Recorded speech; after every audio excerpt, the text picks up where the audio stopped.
Wait. Good morning. We're live. I got some little mini champs and I have some orange juice and I have some peach juice. Let's have mimosas and or bellinis and let's ace some cues. Let's answer your move abroad questions. I'm in Bogota, Colombia. Art Bow is this weekend and there's an Exodus Summit Bogota meetup. So there may be some women popping in. My doorbell may be ringing and the meetup is later today, but I invited them to come early. And so let's talk about moving abroad, sabbaticals, house sitting, bopping around the world, and let's answer your questions. If you're a paid Patreon or Substack subscriber of mine, then you have received in your inbox the link to actually show up on screen.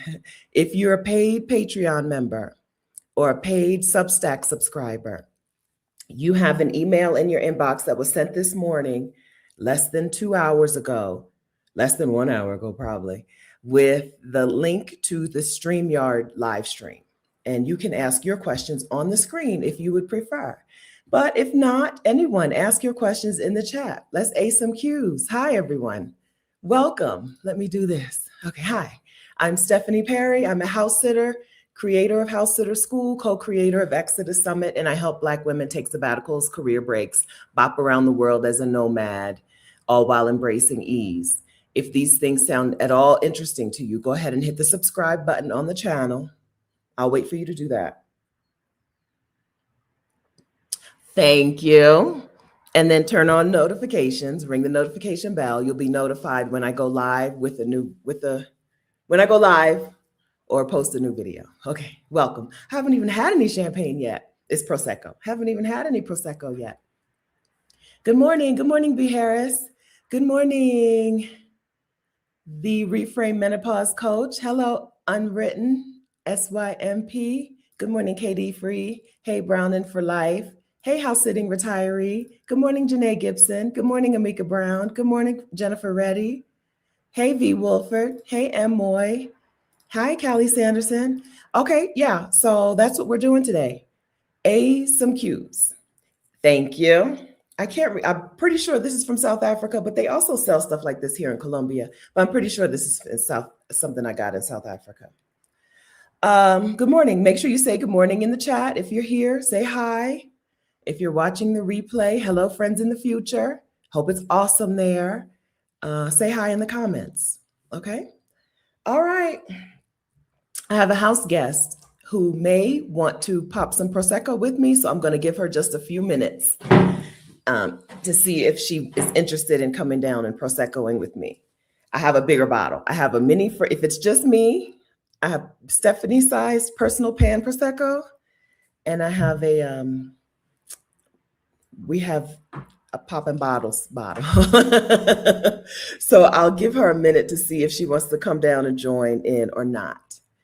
All right. Okay. This is legit a Q&A session. So some cues. Yeah, pass the bubbly. Y'all got some? Open yours. Pop it open. All right, Benita, thank you for asking the first question to get us started. Pros and cons, Panama versus Portugal. I would say that Panama and Portugal are different. The city, most people who talk about Portugal are moving to Lisbon. Lisbon is a citier city. There's more activity and vibrance than Panama City, but both are very beach adjacent, right? Easy to get to a nice beach from either place. I think Panama's cost of living is probably a little lower than Lisbon, Panama City compared to Lisbon. Let me give you a link to our Work from Anywhere toolkit, because inside of that toolkit, you're going to see a link to some cost of living calculators. Copy, paste. Cost of living calculators. There are a couple of cost of living calculators linked inside of the Exodus Summit Work from Anywhere toolkit, which is at exodussummit.com/toolkit.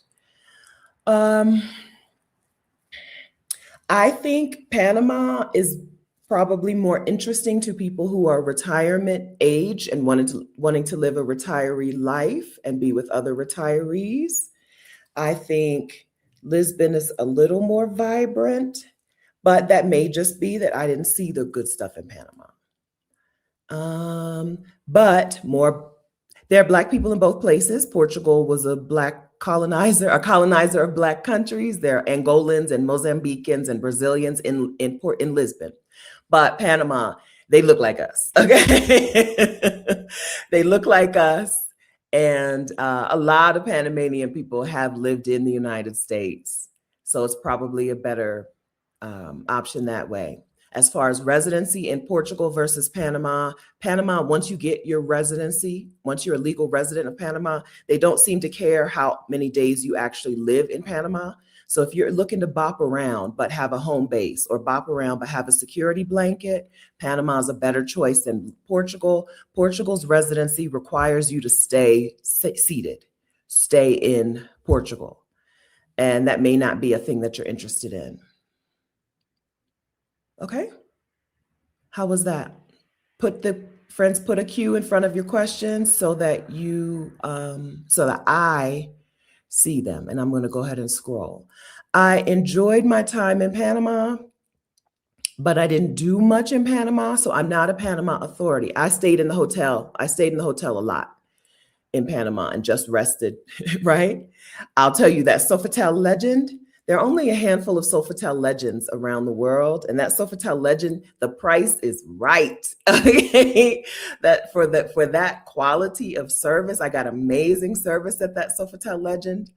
For that amount of service, the price cannot be beat. Even the one I think there's one in Cartagena. Even the one in Cartagena is like double the price of what I paid in Panama.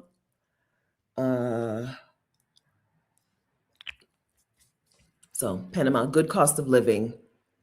Both have sunny weather, but Panama is hotter, right? But Lisbon also they advertise 300 days of sun per year.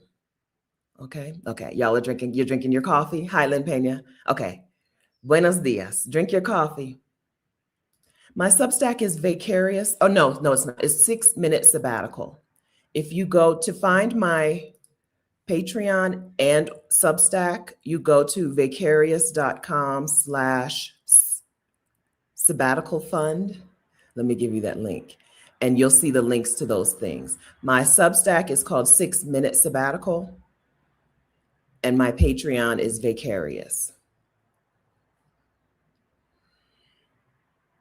Well, I don't know where the link is. I thought vicarious.com/sabbatical. It should be written on this piece of paper.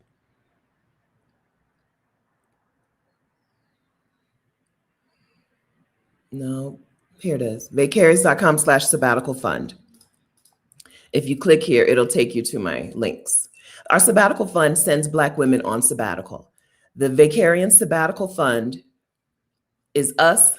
Good morning, Tammy T. The Vicarian Sabbatical Fund is us putting together money to send Black women on sabbatical, and we are sending a Black woman to the Peace Not Pieces retreat in San Miguel de Allende in May. We're paying for her to attend that retreat at Casa Elm in May. If you emailed me and you haven't heard from me, I'm sorry to break it to you this way. I was supposed to email y'all this morning and tell you that we have chosen the woman. If you haven't heard from me, I'm sorry, it wasn't you.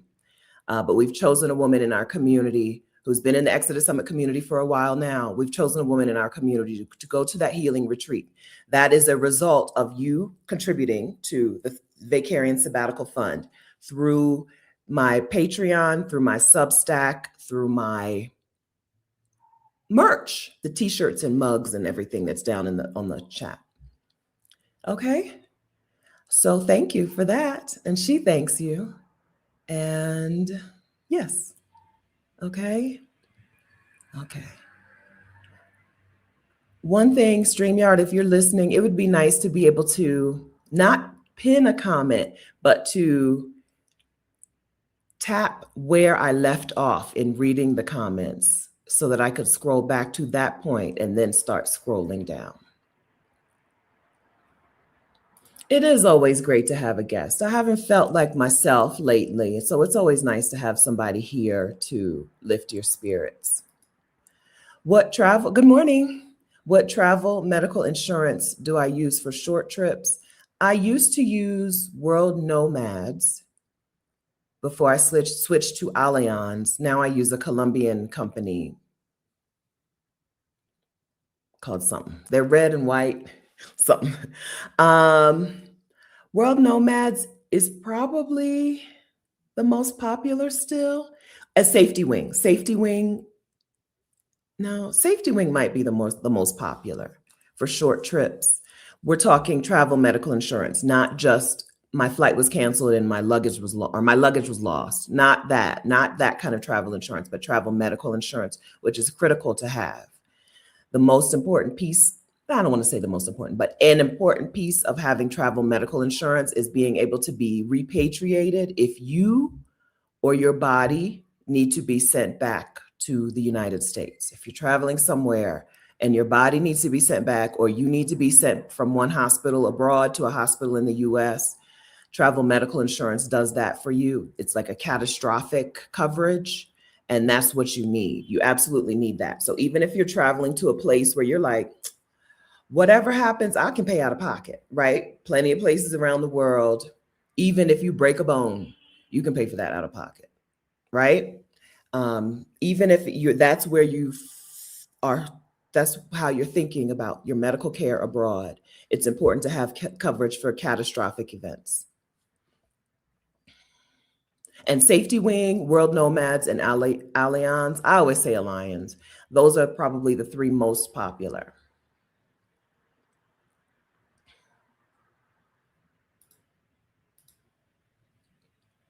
I'm scrolling, looking for questions in the chat. If you don't mind, put a big old Q in front of it. And if you type it twice, I'm not going to be mad at you. It's helpful because I keep getting lost. I'm scrolling. I'm still, look, the next question I see is back to Benita's question, right? I'm scrolling from the top to the bottom. Okay, I answered what was my Substack name, 6 Minute Sabbatical. It's the number 6. What's the hardest thing about living in Colombia? Hi, Adelia. Good morning. Buenos dias. Adelia lives in Mexico City, the citiest city in the world. And Adelia, her YouTube channel is Picky Girl Travels the World. And Adelia is also, she's helpful with Move Abroad and helpful with money, right? If Move Abroad, money, investing are things you need support with, Adelia is your person. Hardest thing about living in Colombia? Finding food I like, so I love pho, right? I want pho. I want the Vietnamese soup. I want to eat it. I love pho, and I love the Thai soup. The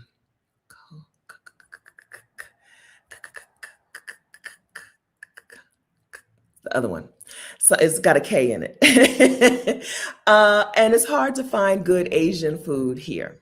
I do have good Indian. There are good Indian restaurants in Bogota. I don't have good Asian restaurants in Bogota. Colombia, the real hardest thing about living in Colombia is they don't have a real freelancer visa. I'm used to being able to get residency in a place. Most places are like, yeah, you can be a resident here. You work for yourself, or you work online or something. Sure, you qualify for residency here. And Colombia is like, we don't really have an option for you.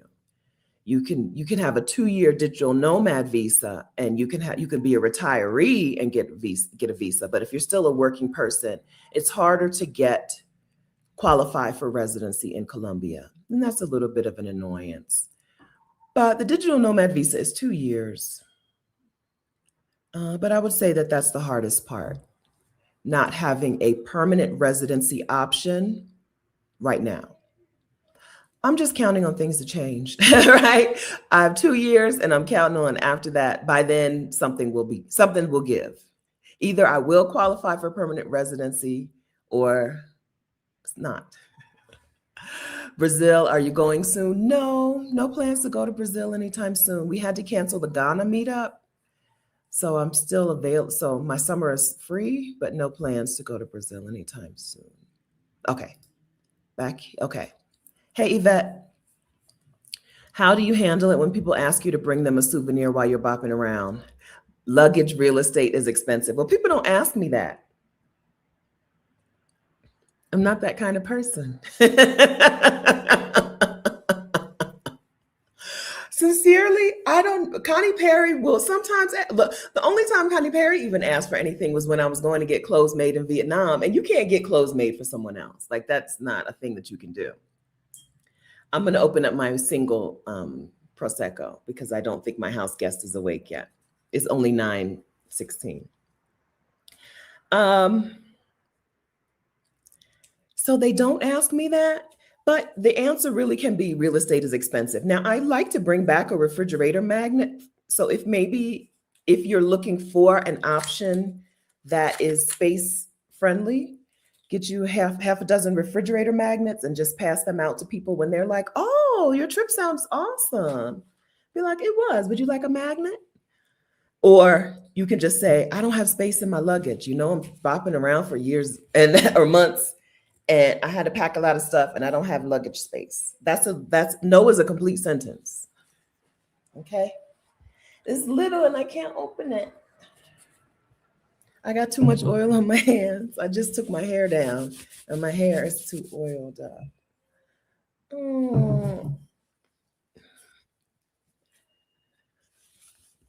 I may not be having mimosas this morning. I have to get up and wash my hands sometime later. Good morning, Mom. Friends, please wish Connie Perry a happy 79th birthday. Is that the right number? Yes. Please wish Connie Perry a happy 79th birthday. Her name is Connie Perry or Mrs. Perry or Reverend Perry or Miss Connie or Connie, not Mom. Okay? That's not your mom. I know that. I can't open my champagne. Prosecco. I don't know what's going to happen. I have to get up and wash my hands in a little bit, I guess. We'll have a little break. Champagne break. Have you seen any of Legally Abroad's content? I'd be curious to hear your opinion. She discussed that the expat movement is aspiring people to move abroad in a rush to their detriment. I don't know her by that. I don't know Legally Abroad unless I do and I don't remember her name. I would say I don't know that I've heard people encouraging people to rush. So maybe I don't watch the same people. I don't listen to men. I don't like to hear men's voices. Okay. So most of the people that I hear are Black women and Black women in my age group. And Black women in my age group have some sense, right? Gen X Black women have sense.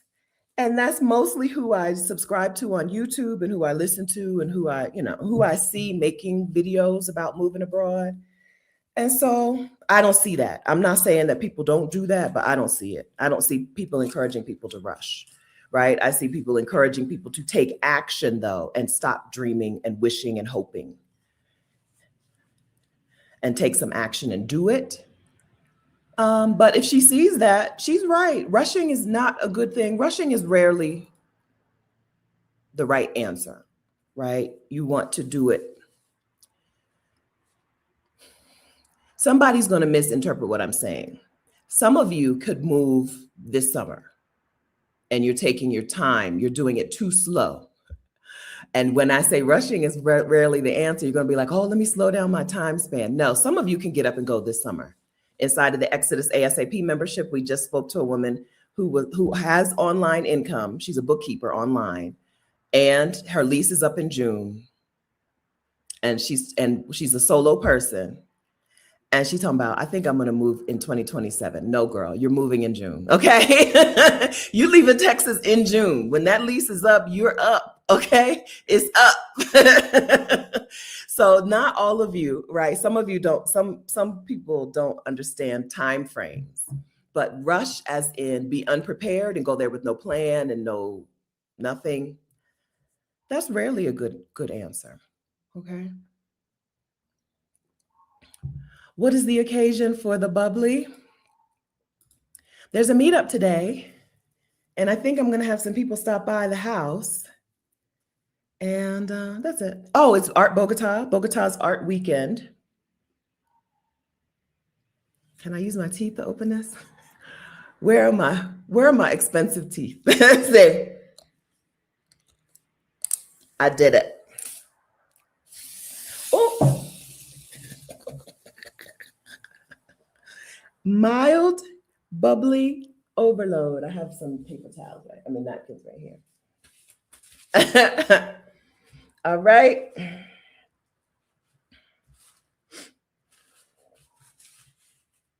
Okay, now I'm gonna, instead of having to wash my hands because I have hair product on them, now I need to wash my hands because they're gonna be sticky from all that champagne that just spilled onto them. Okay, champagne for one. It's Prosecco really, mini Prosecco.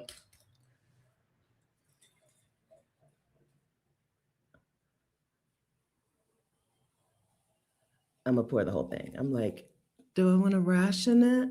No, pour the whole thing. And I have some squeezed orange juice that I bought.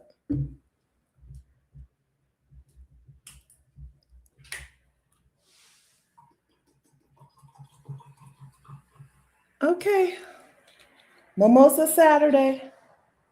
Cheers, happy mimosa. All right. Okay, if you need a sober person to answer your questions, you need to get on that. Okay, you need to ask them questions now. Because I can't remember the last time. I guess I probably haven't had any alcohol since San Miguel. I think I had a drink or two in San Miguel when we went out to restaurants. That would have been January. So 90 days? About 3 months since I've had any drink at all. And probably since I was on the cruise in October, since I've had like drinks.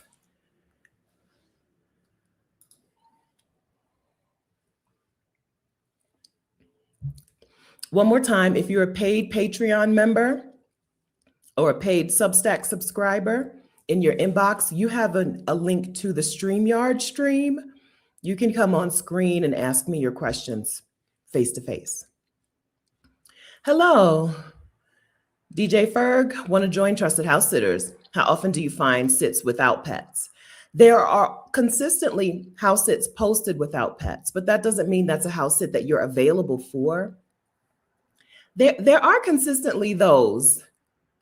I would go and do a random search right now. I would go to Trusted House Sitters right now, do a random search and click on the no pets and see what pops up.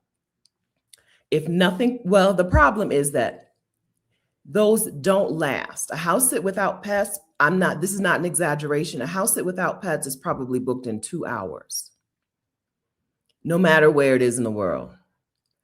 How often? So they're consistently posted, but they're consistently snatched up very quickly. Let me drop my Trusted House Sitters affiliate link. If you want to join Trusted House Sitters, I'll give you my link to join.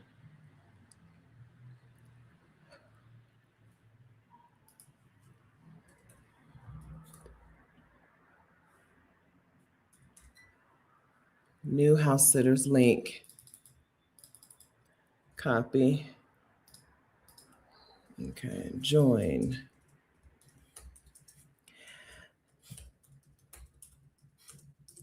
So to get a house sit, so there are plenty of house sits without pets, okay? But to get that house sit, you need to be available for the dates. You need to be a person who is willing to apply for a house sit quickly. You need to have an alert set. I have these in reverse. You need to be available for the dates. You need to have alerts set for that, for house sits with no pets, so that you get that notification on your phone.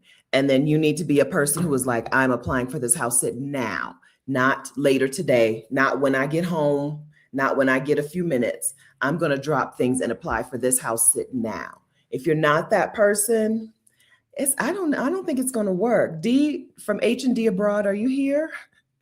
H&D Abroad, D is the wife. She does houses without pets. She gets them. They exist. They're usually plant sits, right? You got to take care of the plants. And they're often a little bit longer than a normal house sit because people don't need a house sitter normally unless they're gone for weeks, not days. So how often? I've only done 1 or 2. The one in whatchamacallit, Mexico, in San Nicolas, not San Nicolas, Ajijic. And I feel like I did two, may have been one. No, the one I did was Queen Michelle hooked me up with that house sit. That was not a trusted house sitter's house sit. I've never done a trusted house sitter's house sit with no pets. Now, I had a house sitter with no pets, but she's from the Exeter Summit community. So it's not a no.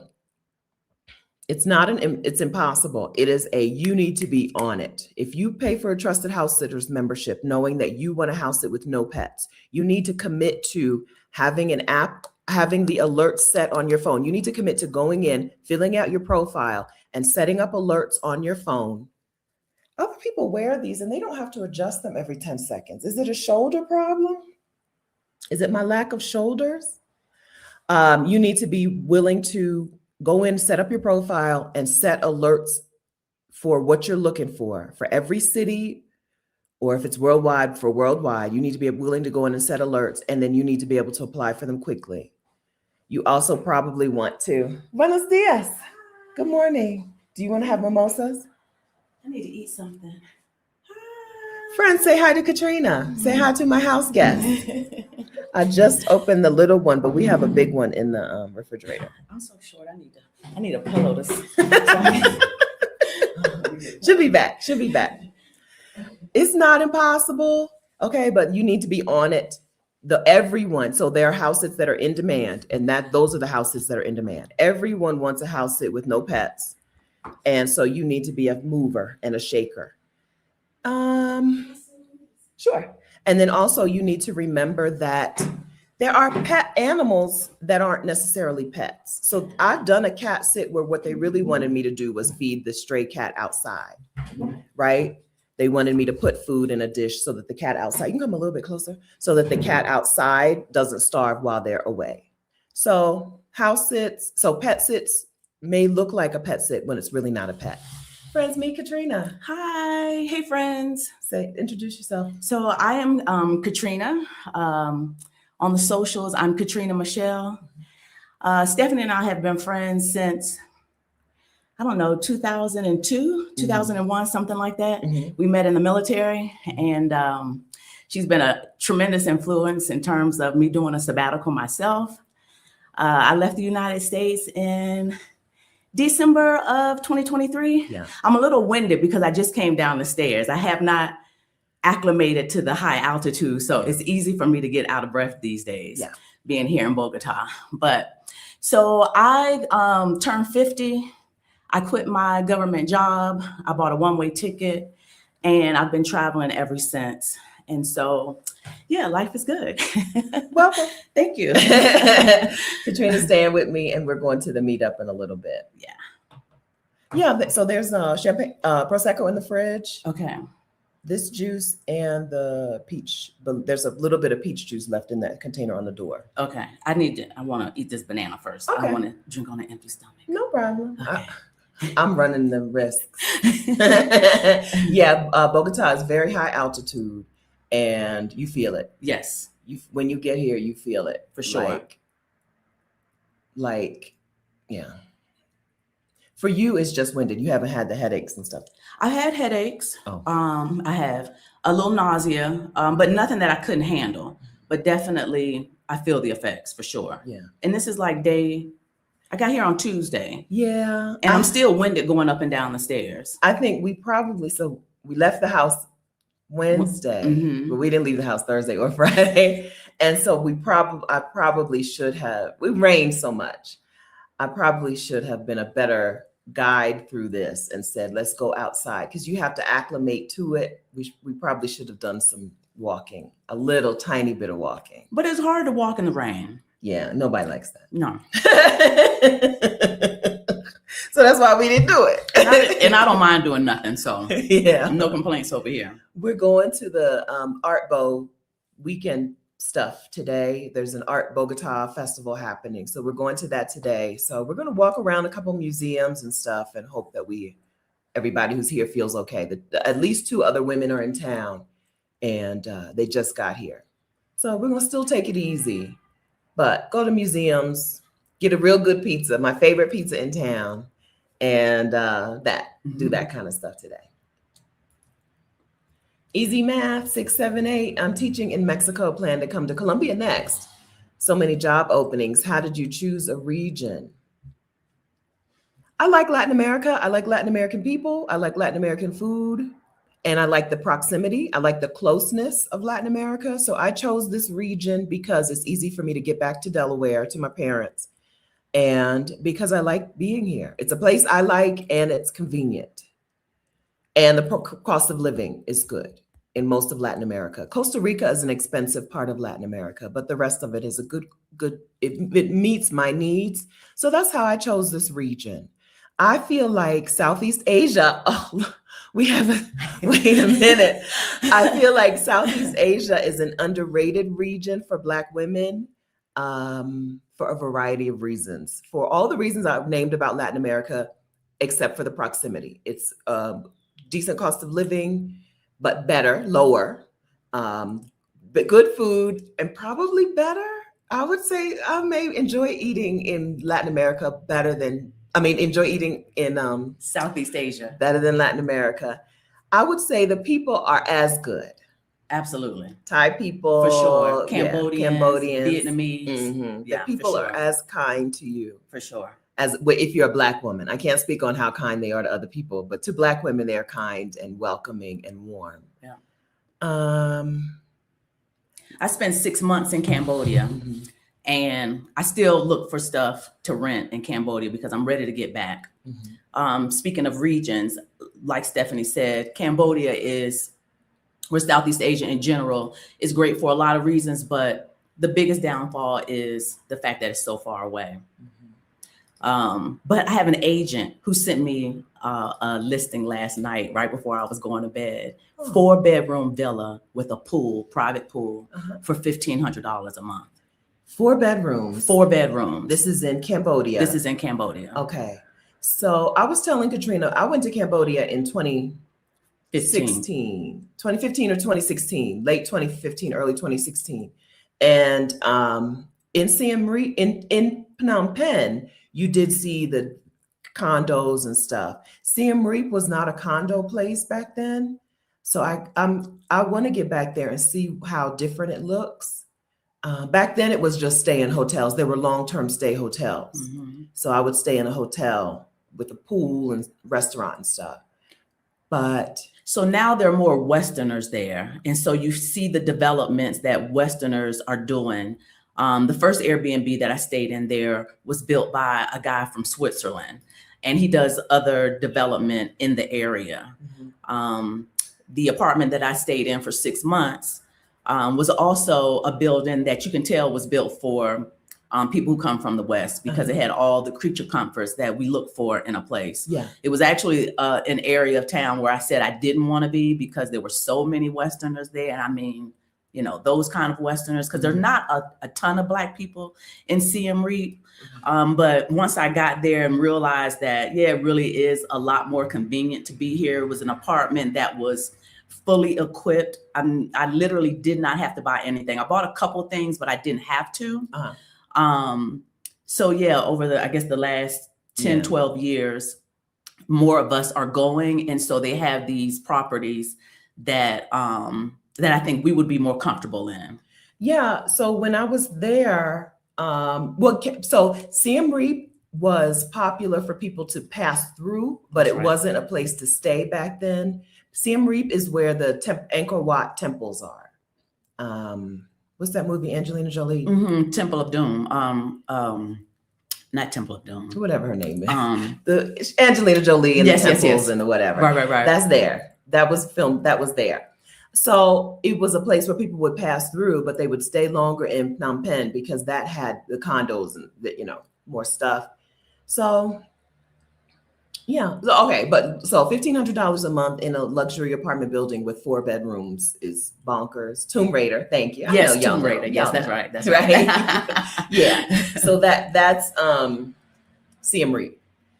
So let's talk about those temples. When you went, so when I went, they let you just stomp all over them temples. I got up on things and climbed things and took pictures and stuff. Is it blocked off now, or can you still just go up in and through? Yeah, people were all up and through. Okay. Yeah.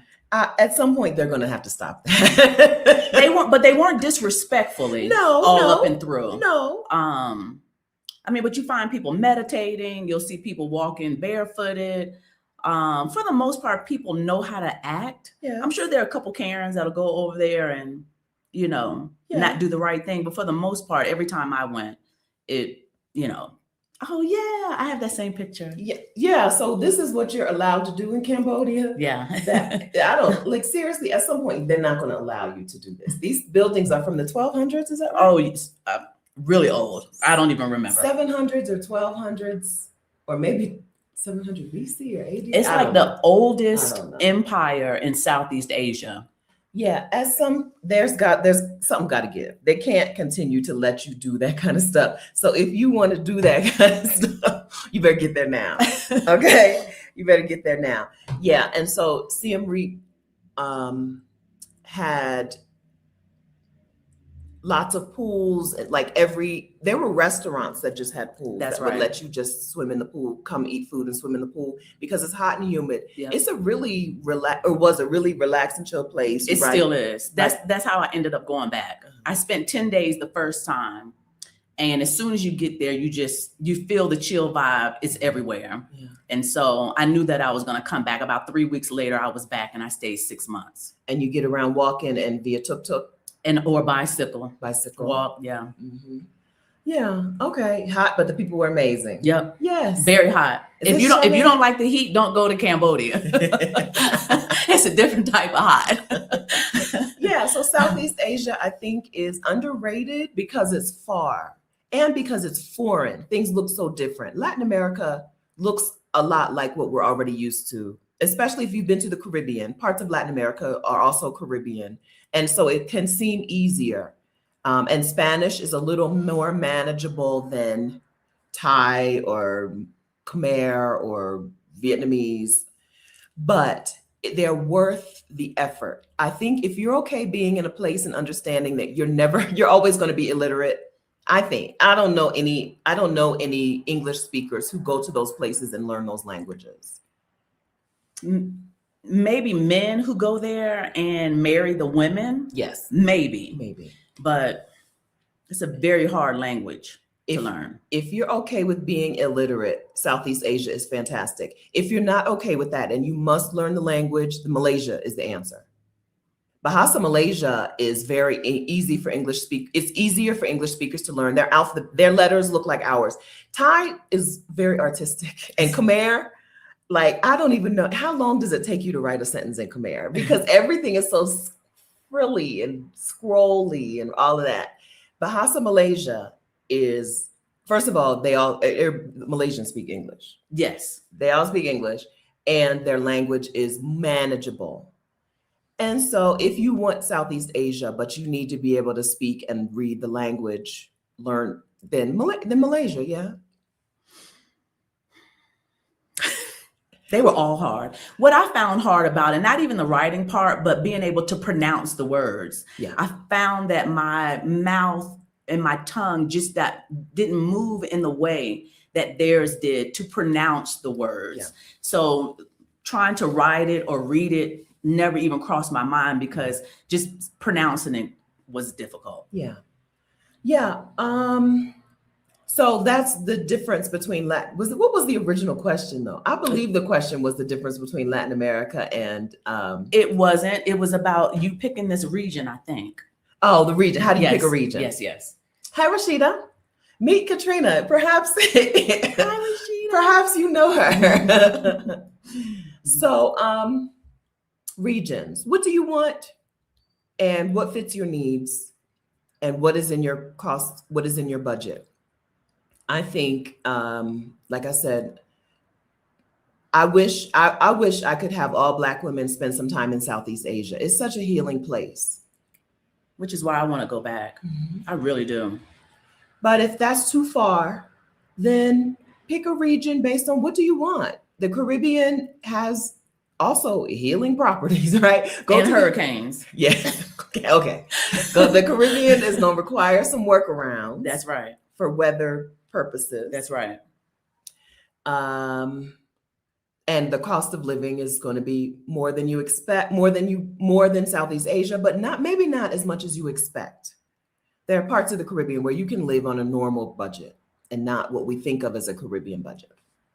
The research I've done so far, like Grenada, the cost of living in terms of like your housing was reasonable, but I hear like eating, because they import everything, is what's expensive. Yeah. So Grenada and Curacao, I spent a little bit of time in Grenada, and I spent a whole winter in Curacao. You were in Curacao with me. And I agree with those things. I would say I didn't think the food was that expensive in Curacao, though. The groceries were like U.S. price, which is not something I'm used to. Because I was also still working at the time. When you have a job, things are different. But yeah, the groceries. So at the time, you can compare things to, like, if I spent 2-3 years hanging around Mexico, and then I go to Curacao, I'm like, these prices are high. But coming from the U.S., coming from the East Coast, going to Curacao, the prices seem normal.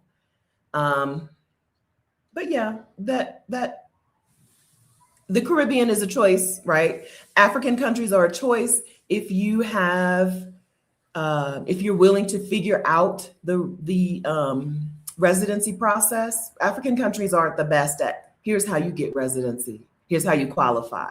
It's not the easiest place to actually get residency.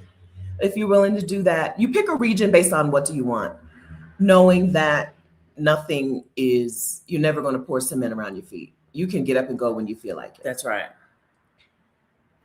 So yeah, and then but if you're going to stay somewhere, picking a region and picking a city important. If you're going to bop around, pick a region that you're interested in, knowing that at some point you're going to move to another region.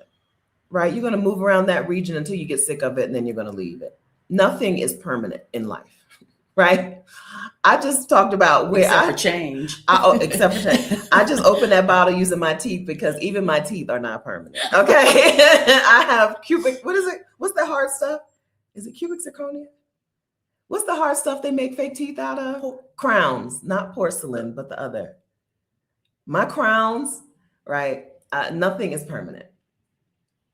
I hope that was helpful to you on choosing a region. What do you want? Pick what you want. Yeah. Go for it. Yeah. But I agree with you. You can always leave, right? Plus your visa is not going to let you stay with so long anyway. And, unless you get residency. But yeah, bop around. Yeah. We're moving to Cascais, Portugal in a month. Oh, congratulations, Benita. But want to explore moving to Panama in the future. Okay, that was your question earlier about Panama versus Portugal. Okay, good. Yeah, the people who are moving to Panama mostly are Black women over 60. I think that will change, but right now I would say Panama is a slower life and Portugal is a more active life. I could be wrong about that, and if I'm wrong, come talk on my channel, okay? Let people know. Show us. Wait, did that not happen? Okay. Hey, Janae Gibson, what is the link for remote jobs abroad? We have the Work From Anywhere toolkit at exodussummit.com/toolkit. That is about, let me copy this first. Hold on. Give me a second. That has some remote work links inside of there that may not be. Well, let me give you some links here too. I'm looking for a thing that says links. Okay. So first I want to drop this here. Okay. And then I want to go to, friends, do y'all know? So I know remote.io. Let me check it out. Now I see why people hang their mics from the sky, because it's right in the way. Remote.io, skip the drive. Oh, good Lord. What's this? Remote.io.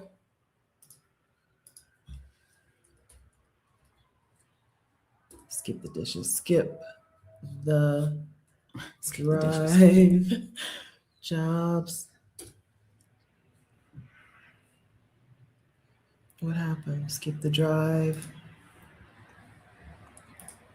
Libria Jones, who's done sessions in Exodus Summit on finding remote work. I know of these two sites from her, remote.io and Skip the Drive.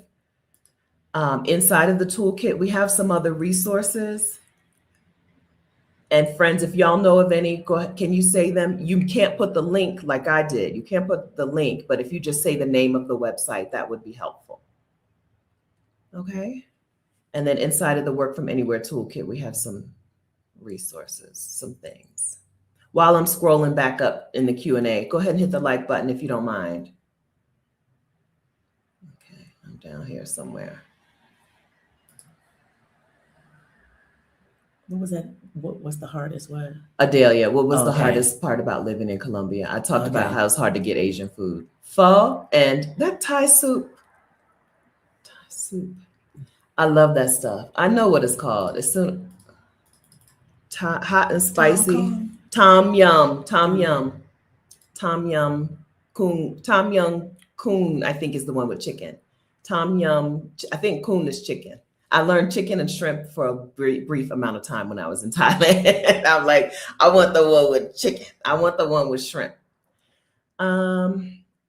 Yeah. And then, yeah. Okay. It's where we were. I wasn't very far in the chat.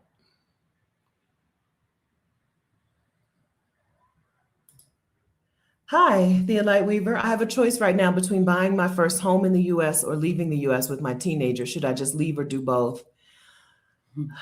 I'm not a person to ask about investment and real estate things because I don't know how money works.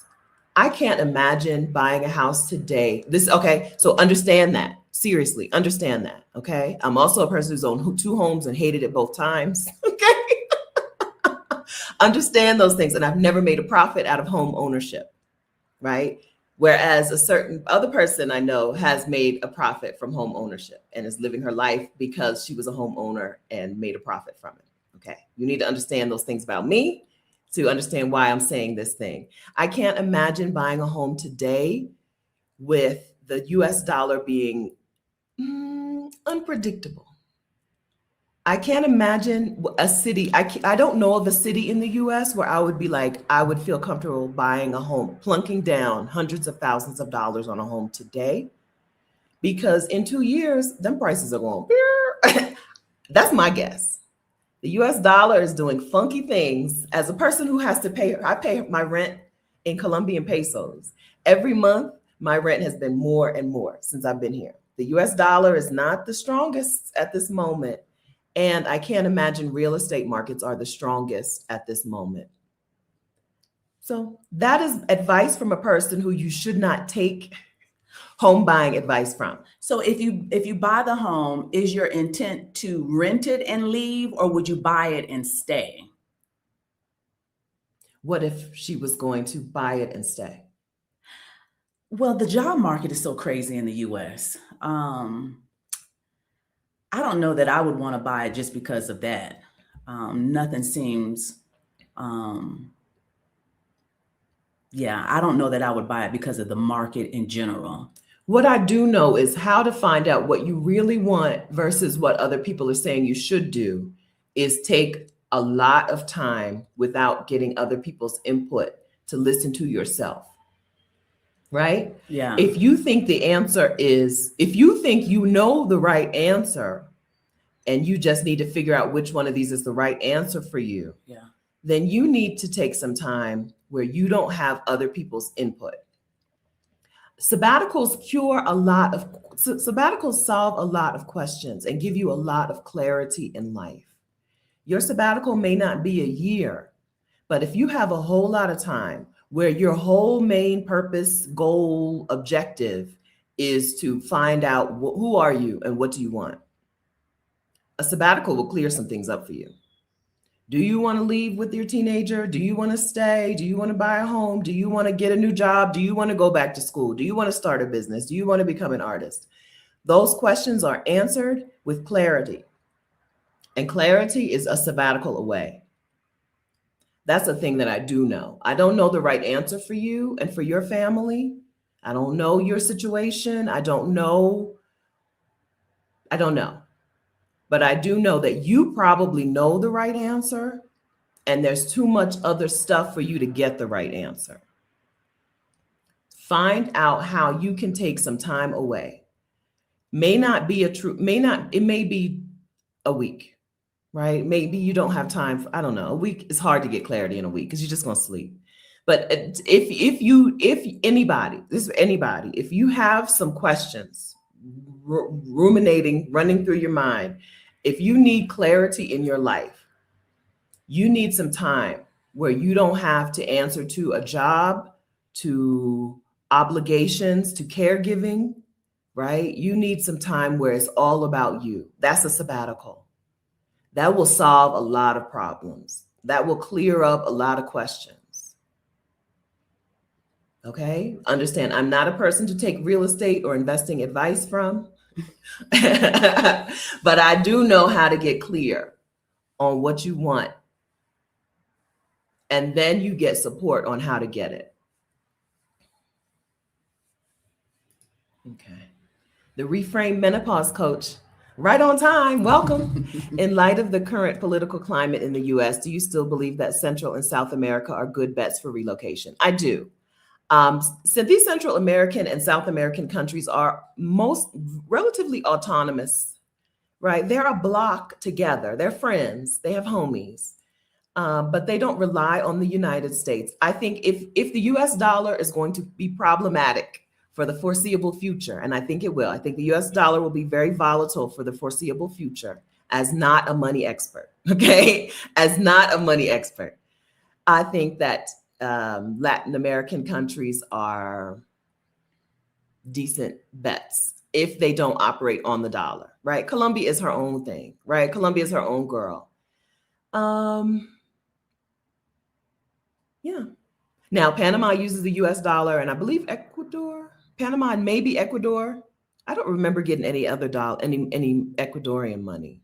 I think Panama and Ecuador use the US dollar, but these other countries, they're on their own. I feel good in Colombia because Colombia has allies and Colombia has oil. So I feel like being in Colombia is fine because nobody's going to mess with her. Mexico has allies, oil, and industry. And they can threaten Mexico, but I don't know that the United States has any ability to harm Mexico, right? Financially. So I feel good about being here. We canceled our trip to Ghana, not because we felt like Ghana was unsafe, but because most of us were going to be flying through the Middle East to get to Ghana. It's hard to get into African countries. They make it so hard. I would even be okay. So people are like, don't go to European countries because of the oil problem. I don't understand oil in Europe, right? If oil prices are going to cause a problem in European countries, then okay, I can see people not wanting to go there. But I would still go to Europe now. Yeah, and I would still go to Southeast Asia now and the Caribbean. So I would stay out of the Middle East, right? But other than that, there's I don't know that there are places that I would take off the list. Now, if the 6 week, whatever, or Europe has 6 weeks of oil, whatever, and I don't know what's going to happen if that oil runs out. I don't know what that's going to do to the economy and to infrastructure and to whatever. But I feel good. I feel good being here in Colombia. Colombia, like I said, Colombia's got oil and Colombia's got allies. And so I feel fine about being here. Process for the nomad visa in Colombia. It is not much different from other visas that are more permanent. The Colombia nomad visa, which is temporary, requires you to do as much work as other visas, which are permanent. Bank statements, work verification or business documents. I had to get my business documents apostilled, fingerprints, background check. That's it. Photo and a letter. That's it. It's not the worst process, but it's like I'm doing all this and it's only a 2-year thing. Like Mexico required a whole lot less for permanent. I don't have permanent Mexico residency. I have temporary, but after 4 years, you can parlay it into permanent. But I'm like, Mexico required a whole lot less and it's permanent, right? Whatever. Okay, I think I've already been here. Okay, so Nichelle, Safety Wing, insurance, they're probably the most popular. Safety Wing and World Nomads are probably the most popular for nomadic people. Hey, Janine. Many countries voted slavery a crime against humanity. Many did not in the EU. Why would one want to be in a country that did not vote that slavery was a crime against humanity? Janine, don't you live in the United States of America? This is not a serious question, Janine. Good morning. Not a serious question. Don't you live in the United States? Not only do they not believe slavery was a crime, but they promised you reparations and then said, just kidding. And trying to erase it right now. And they want you in chains again, work in the fields. Not a serious question. Not a serious question. All right. Phoenix Sage, can someone get into house sitting to earn extra income? Yes. But you need to get those house sits on your own. If you use a house sitting platform like Trusted House Sitters, House Carers, Mind My House, those are unpaid. But if you find house sitting clients on your own, you charge them money.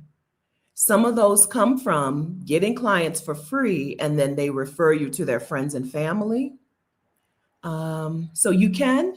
You need to, I think if you get connections inside of some veterinarians' offices and or realtors, I think there's a pathway to being a paid house sitter. But you need to also understand that then you're taking on all of the liability. You need to also have some business insurance. If you're a house sitter and you don't have trusted house sitters or house carers or somebody behind you to take on the liability, then you need business insurance. But yeah, I've only done, I don't know, maybe 10, 15, 20 house sits where they paid me. That's a decent amount. That is. I've had house sits pay me, but these are not house sits that I've gotten through trusted house sitters. These are house sits that you get through referrals. Queen Michelle in Mexico hooked me up with quite a few house sits now that I think about it. But yes, it is a thing. And I think you just have to have a strategy for getting clients. And I think I would use realtors and veterinarians' offices as a way to say I'm a house sitter and pet sitter.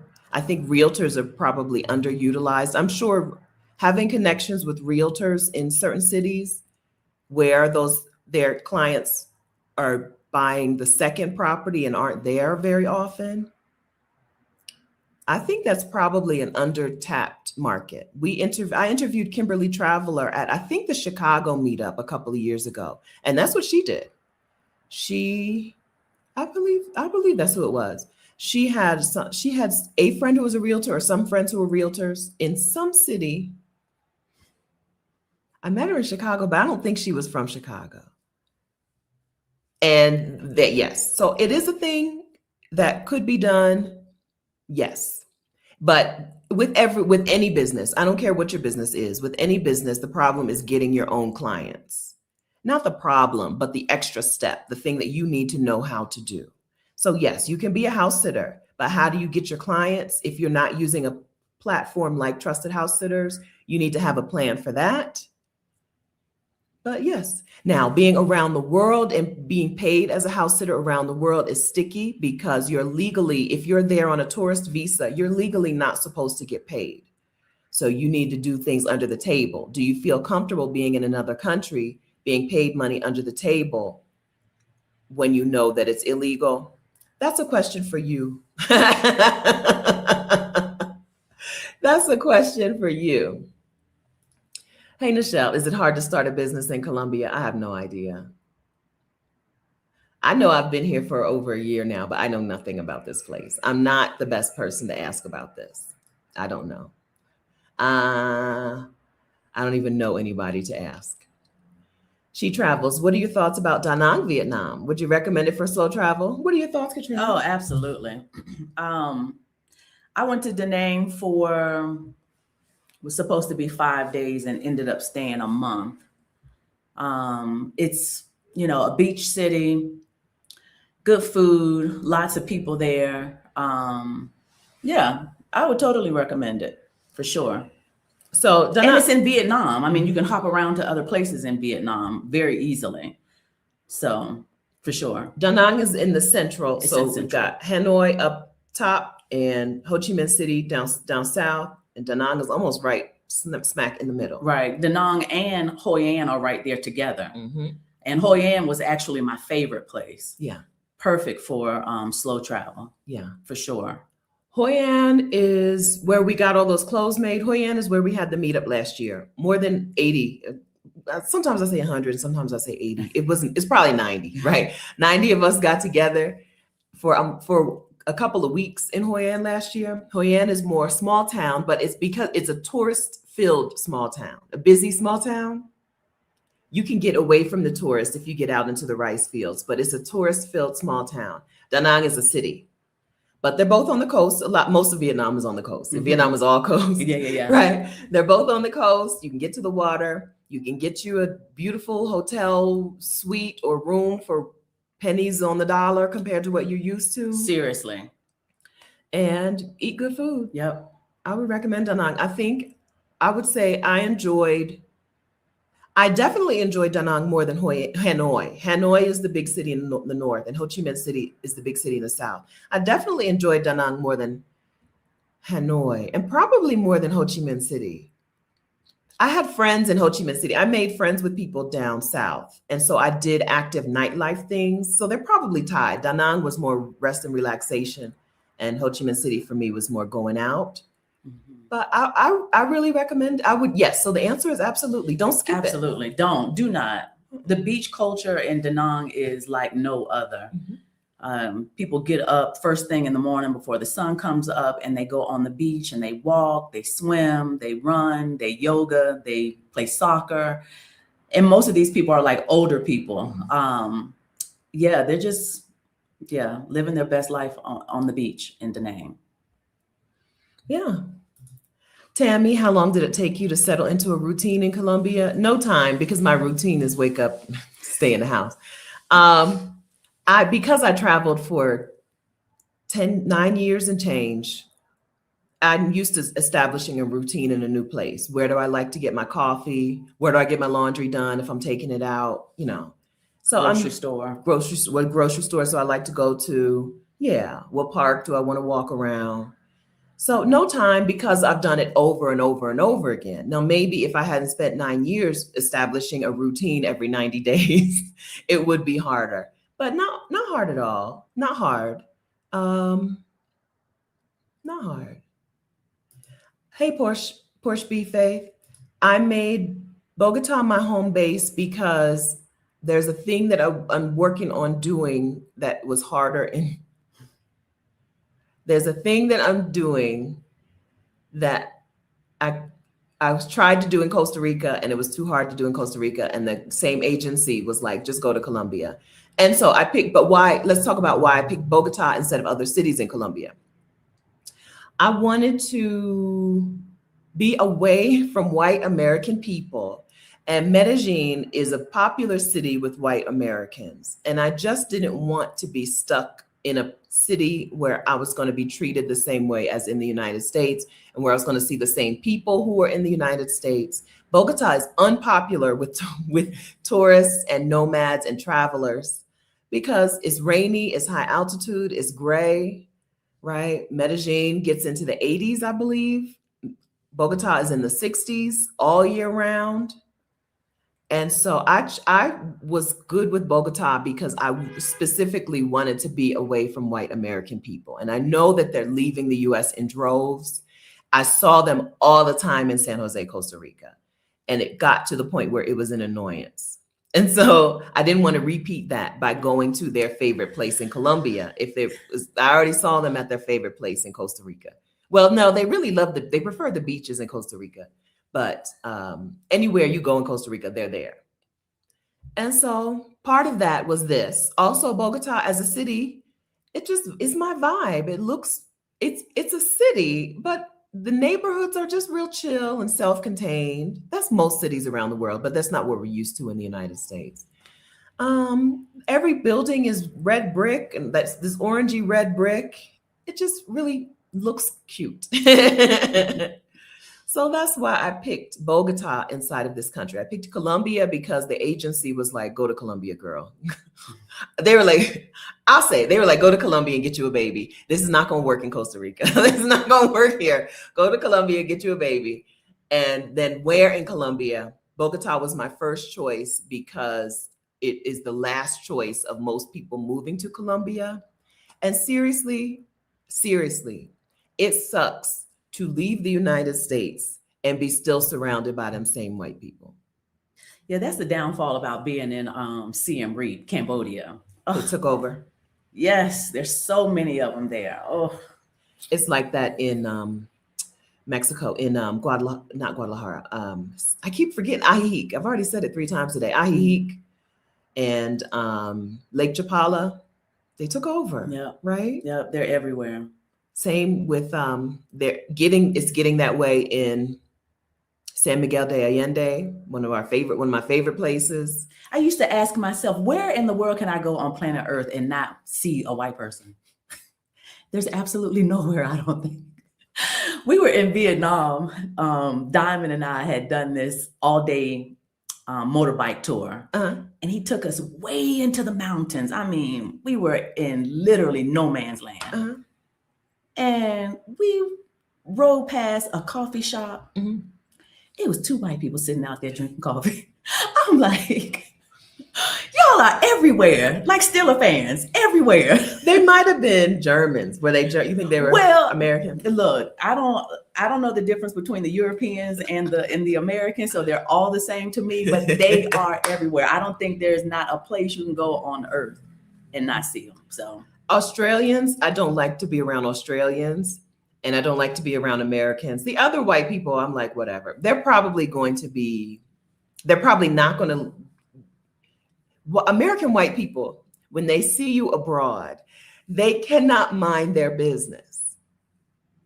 First of all, American white people never assume that I'm American. Everywhere I go in the world, people know instantly I'm American. I don't care. Brazil, I was like, oh my gosh, they're not going to know. I'm in Brazil, everybody, hello, I love you, America, right? Everybody knows you're American around the world, except for white American people. Once they hear you talk and they find out that you're American, they cannot mind their business. What are you doing here? How are you here? What are you, whatever. Girl, so get out my face. Get out my face. Right? What are you doing here? Yeah. How did you afford to get here? And so, but it's not just that. It's that they talk so loud in restaurants and they act stupid. And I just don't want to see them. They raise my blood pressure. I don't want to live in places where they're hanging out. Every time I flew into Costa Rica, the line was longer and longer with American white people and American white families and bigger families. They are actively colonizing Costa Rica at this moment. And I just didn't want to do that. So I didn't do it. Did Miss Connie Perry announce that it was her birthday? I did. I did. And I told everyone specifically how to address her. And I didn't see any moms in there. So you better not. You better not. So I was glad to see that. Yeah, I announced that her birthday was the other day. Yeah. All right. Yeah. So that's the answer. Okay. That's the answer. With the Ghana meetup. So what were the challenges, concerns? Number one, economy. It's the economy. I don't mean nobody. Sorry, Jaylyn. We only had 2 women who had purchased a flight, not a ticket. There were no tickets to the meetup, but only 2 women had purchased a flight to Ghana. Because when they announced that they were going, I started looking for tickets. Yeah. They were $3,000, almost $4,000 in economy leaving from the East Coast of the United States. So financial, and then the war started, right? And then oil prices went up, which means gas prices went up, which means flight prices went up. It just was not working, right? And then, listen, seriously, I wanted to fly through Qatar.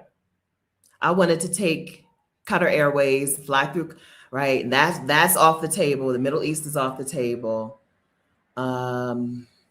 And so we canceled it, right? We sent out a bunch of notifications asking who had a ticket already.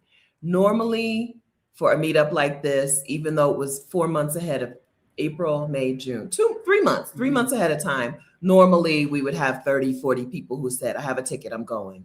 Because we've asked every time. After, there was a time when we sold tickets to meetups, but for like Vietnam, we didn't sell tickets to the meetup. It was just a couple months ahead of time. Who's coming? Who has a ticket? And a couple of months ahead of time, 30, 40, 50 women have a ticket. This time it was literally 2. Ghana is expensive. Ghana's crazy expensive. Ghana is expensive, and it's not even luxury. Like, no, I'm not doing that. Even the hotels surprised me. So I couldn't find an Airbnb that I would be like, oh, this is worth the money, right? And you won't. It's not hard. Yeah, it shouldn't be that hard. So I don't know. I think Ghana was just not a good choice. And then the economy, and then y'all lost y'all's jobs, which is not funny. I don't know why I'm laughing about it. The way I said it is ridiculous. But seriously, y'all lost y'all's jobs last year, right? And oil prices and gas prices are crazy. And the government keeps shutting down. Airports are not a safe place to be. And Ghana just signed a treaty with EU to do some military stuff against Burkina Faso. So, oh really? Ghana is into the shenanigans right now. So they don't need our money anyway. Okay. Yeah. So, that's that.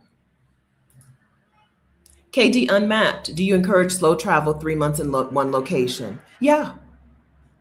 I would say as long as they'll let you stay, right? Yeah. Mexico is generally 180 days, 6 months. Costa Rica, Mexico, and Colombia. So Colombia lets you have 180 days on a calendar year, right? So as long as they'll let you stay, I recommend that. Yeah. As slow as possible. Yeah. Until you get to a place you don't like, then you move out of there as quickly as possible. That's right. Yeah. Yeah. When I was in Malaysia, I got to Kuala Lumpur, Malaysia, and I just couldn't handle the heat, the humidity, and the staring. I got stared at a crazy amount. What? I happened to stay in a neighborhood. I landed during some sort of holiday I landed during a holy day, holy time. And I was fully covered. I knew the rules. Malaysia's a Muslim country. I knew the rules, right? I had the maxi skirts, right? Long sleeve tops. And them Bangladesh men, I was going to say hounded me. They didn't say anything, but they just leered at me. I never got that. Maybe I ain't cute enough. That was the thing I really appreciated about it. And plus, Kuala Lumpur is such a melting pot. There's like everybody there, and the colors range, from the lightest of the light to the darkest of the dark. So that is really shocking. I was in a hostel, and as soon as I walked out the door,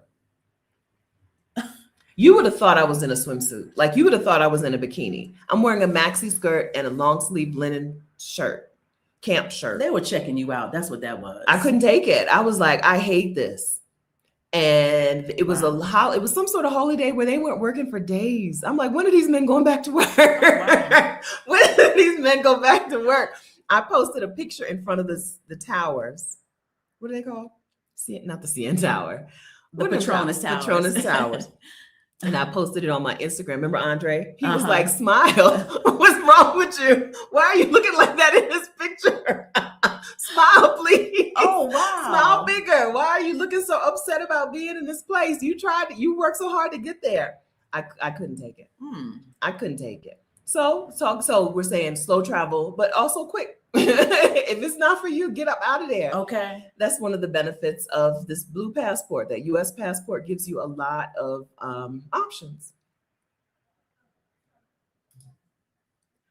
Brandy, for sure. Where can my family move that's safe, low cost of living, easy to get citizenship, and a great place for my grandchildren to grow up? I'm going to take citizenship out of the mix and change that to residency, unless you have a reason that you think you need citizenship. Residency is enough. Being a legal resident in a place is enough. So the answers are lots of cities in Southeast Asia, lots of countries in Southeast Asia, lots of countries in Latin America, some islands in the Caribbean. I've heard that, talking about safety, there are a couple of places that are having some gun violence problems in the Caribbean, but lots of the Caribbean. Low cost of living, parts of Europe, like it's the world. Seriously, Brandy, it's the world. It's almost every place outside of the United States of America. So why don't you take the which country should I move to quiz, exodussummit.com/quiz, and let that be a starting point for y'all. Right, everything on your list.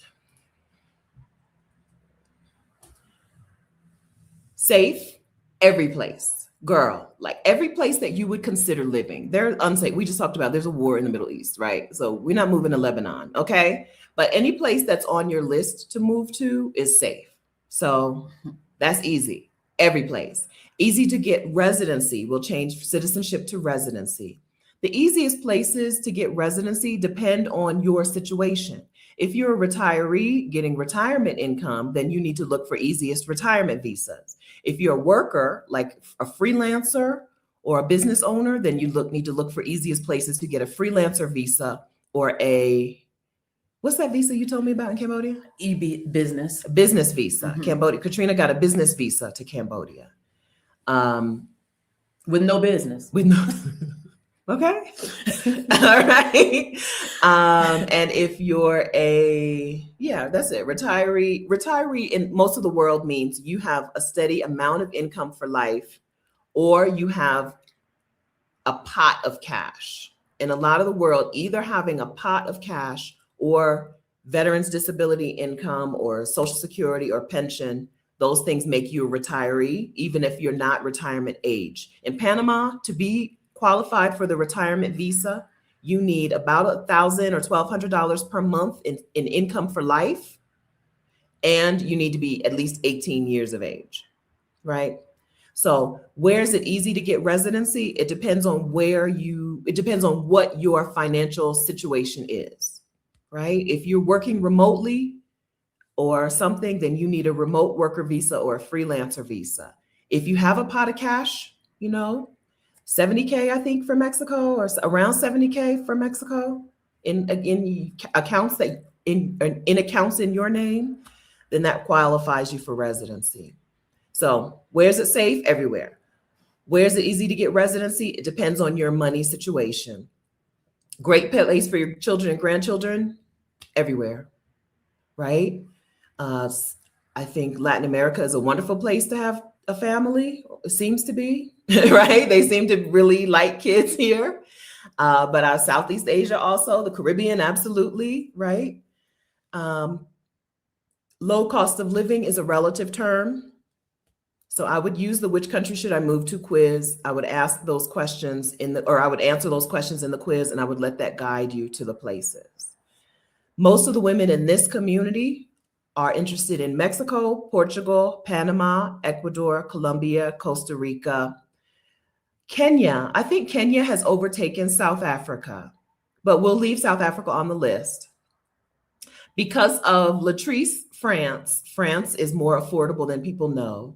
And then talk other European countries like Albania, Croatia, Albania, and there's one more. Croatia, Albania, and the other one, Georgia. Okay. Did we make it to 10? Let's see. If I give you one more, that'll be 10. Barbados. Okay. I believe that's 10 countries. But there are probably 2 or 3 times. Oh, and then we didn't even get to Southeast Asia because we just bundled that all together. Thailand, Cambodia. Vietnam is not really, people don't get residency in Vietnam. No. So I leave it off, even though it's a wonderful place. But Thailand, Cambodia, and Malaysia.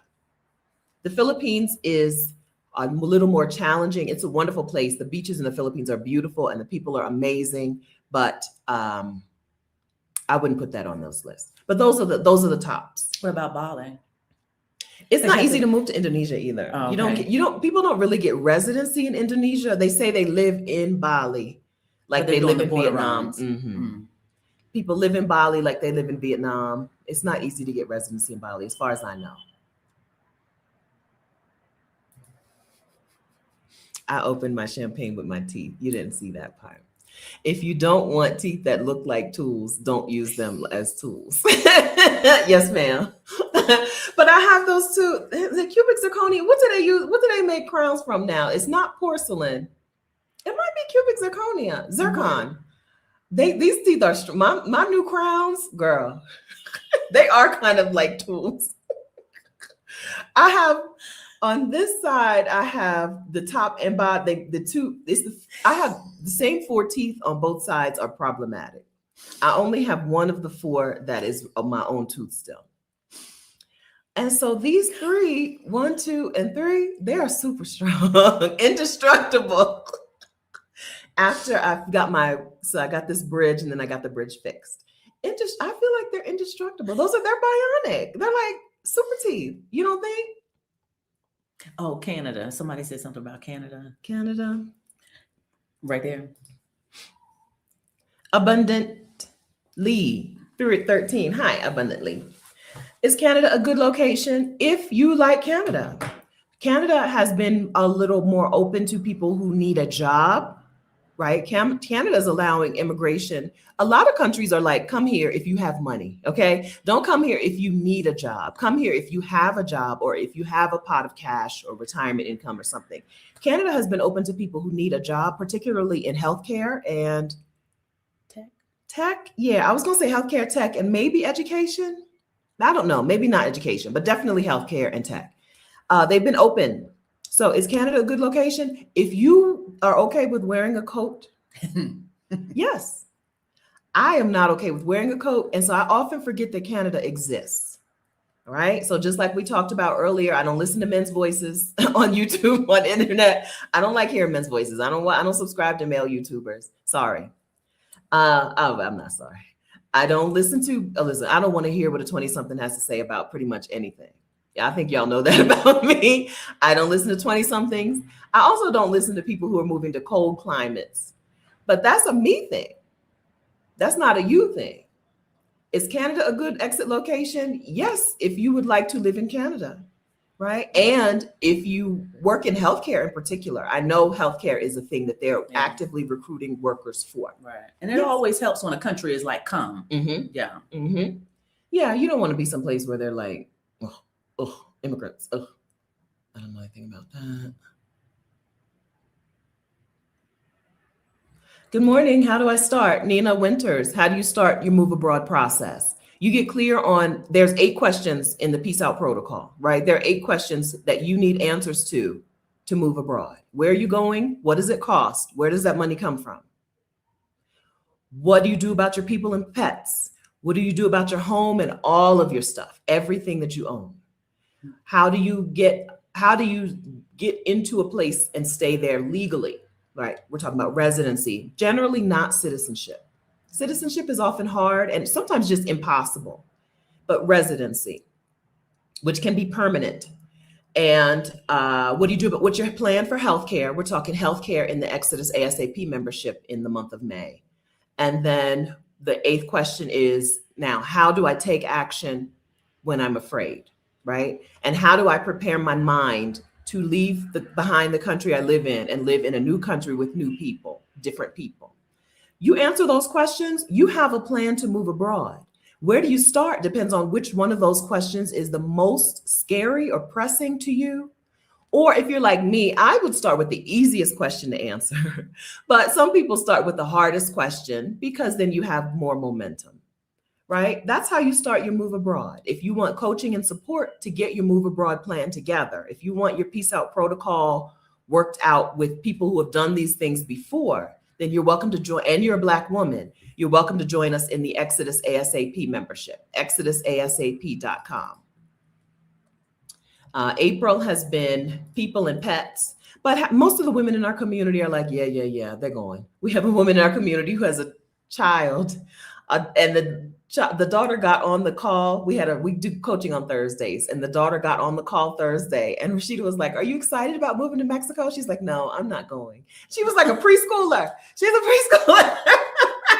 Her mom was like, "She's going." Okay, listen, I don't need to get her on board. She's my child. I'm going. She's going. But some of you want to work on the other person. Some of you start with working on your spouse or your teen or your parent, the person who's coming with you. How do you work on convincing them that this is a thing that will be beneficial to them as well? The starting question is, which one of those questions do you want to start with? Right? You pick which one you start with. I see you looking. Where did you start, Katrina? So Katrina has not been in the US for 2 years? 2 years, two and a half 2 years and months, 2 years and several months. Yeah. I don't know, my process, I feel like first of all, everybody's process, how they do it is going to be different, right? Mm-hmm. Like your fingerprints, completely different from the next person. Mm-hmm.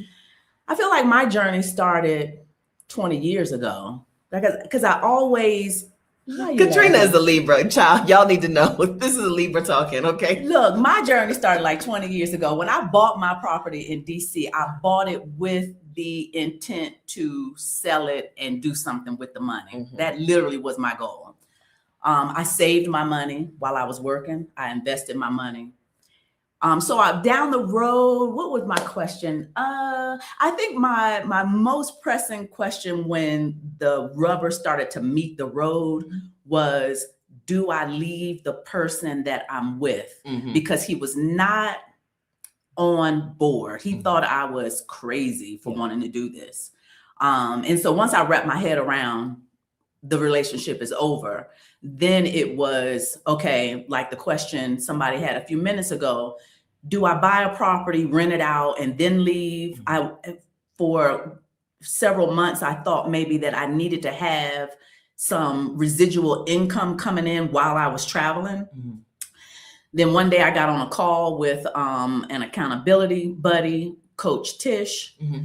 And Coach Tish, she was saying things to me about what I need to do and how this is going to work. And I was listening to her and I'm like, I've already done that. Yeah. I've done this. I got that. I did that. And a light bulb just went off and said, you're ready to go now. There's nothing else that you need to do to prepare for a sabbatical, but leave. Decide where you want to go, buy the ticket and leave. So I had already sold my condo. I had gotten rid of almost all of my belongings. The people who were closest in my life already knew my plans. So, they had time to wrap their head around what I was doing. So that was my process. So that's people, right? What's the plan for people? I talked about people and pets as in how do you get them on board, but it's not always how do I get this person on board. Sometimes is this relationship done? Right? Is this right? So some people, that is a valid starting point. What do I do about my people? Also, Katrina was like, instead of where's the money coming from? She knew where the money was coming from. So then where will this money take me the furthest?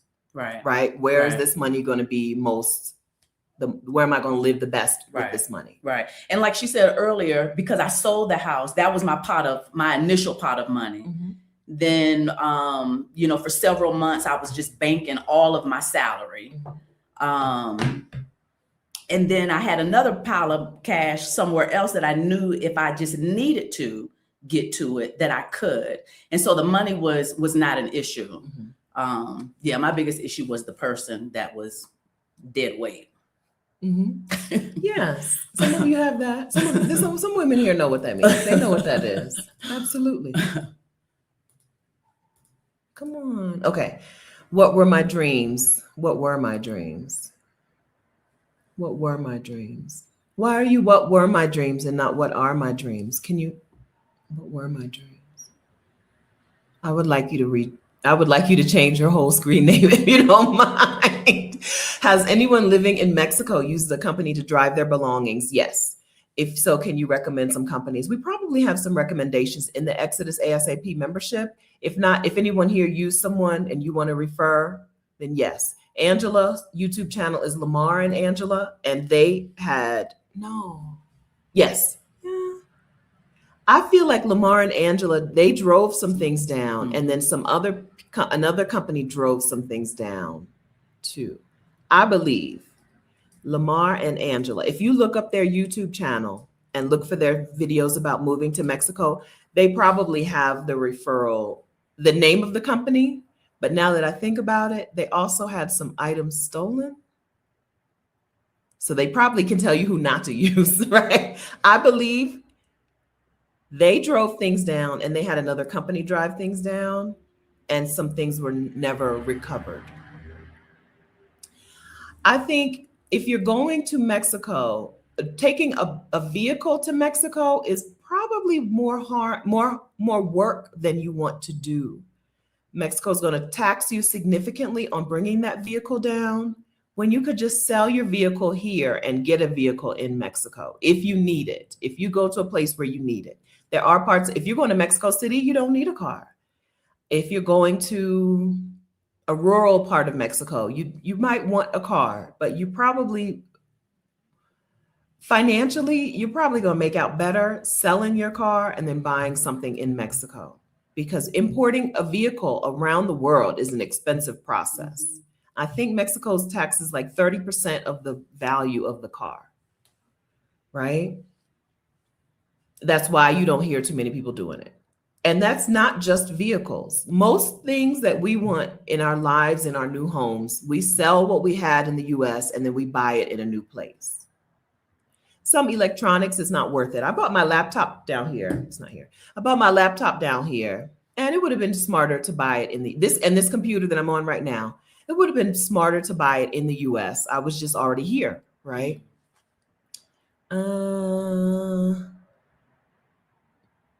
Taking your stuff down, probably more effort than you want to deal with. Explore niche. Currently on a house sit an hour from Seattle. I hope it's beautiful and I hope you enjoy it. And then Unwritten has seen 3 house sit alerts. I think this was back when we were talking about the house sits with no pets. She's seen 3 alerts in the past 2 weeks. It's possible. I'm way up here. I wonder, is that a no pets house sit? It is. Yeah, we talked about you have to be on it to get there. They exist, but you have to be on it because everyone wants them. You're competing with every house sitter on that platform. I'm average height. Katrina is close. She's almost average height. She is almost an average height woman. Almost. What is average height? My height. Whatever. I want to hear about one-way traveling. How's it done successfully? Oh, I do it all the time. Yeah. One-way tickets. Yeah. You know, my first one-way ticket was when we were in Curacao. When Stephanie invited me down to Curacao, I was still working for the government. And I don't know, I think that's when the rebellion started to kick in. I was like, I don't know when I'm coming back to this job. So I bought a one-way ticket. The only thing about buying one-way tickets is, you know, you have to buy another one to get back home. And of course, the longer you wait, the more expensive the ticket's going to cost. And so I always pay a premium by doing that. But because I just never know how I'm going to feel when I get to a place, I don't want to box myself into a leave date, right? Yeah. So, yeah. There are countries that require you to have an onward ticket before they even let you in.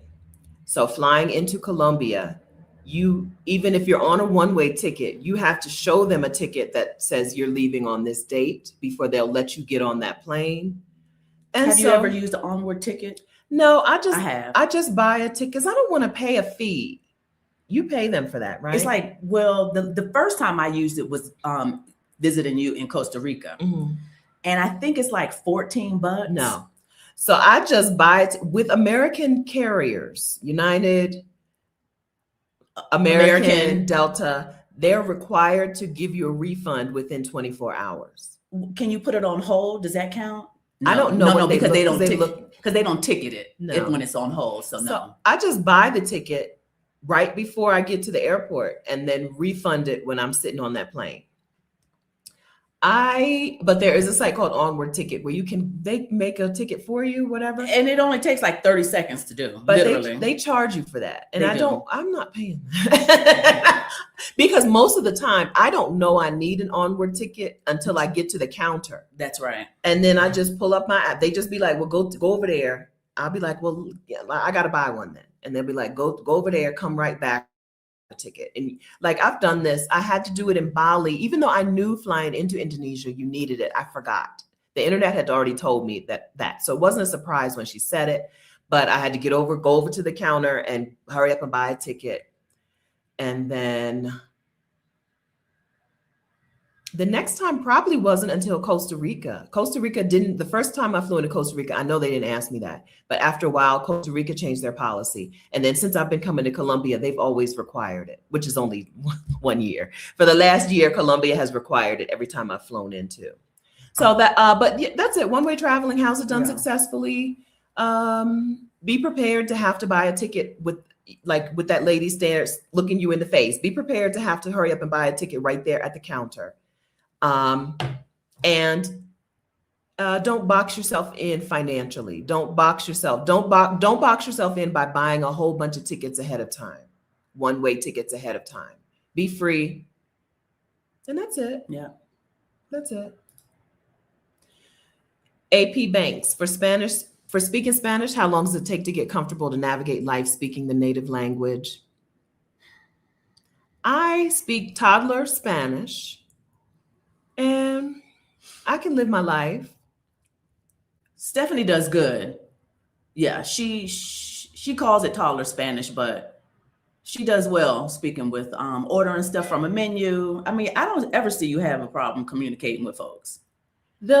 I think it's more about me not feeling bad about how bad my Spanish is. Oh, it's not shame. So I think what holds a lot of people up is shame.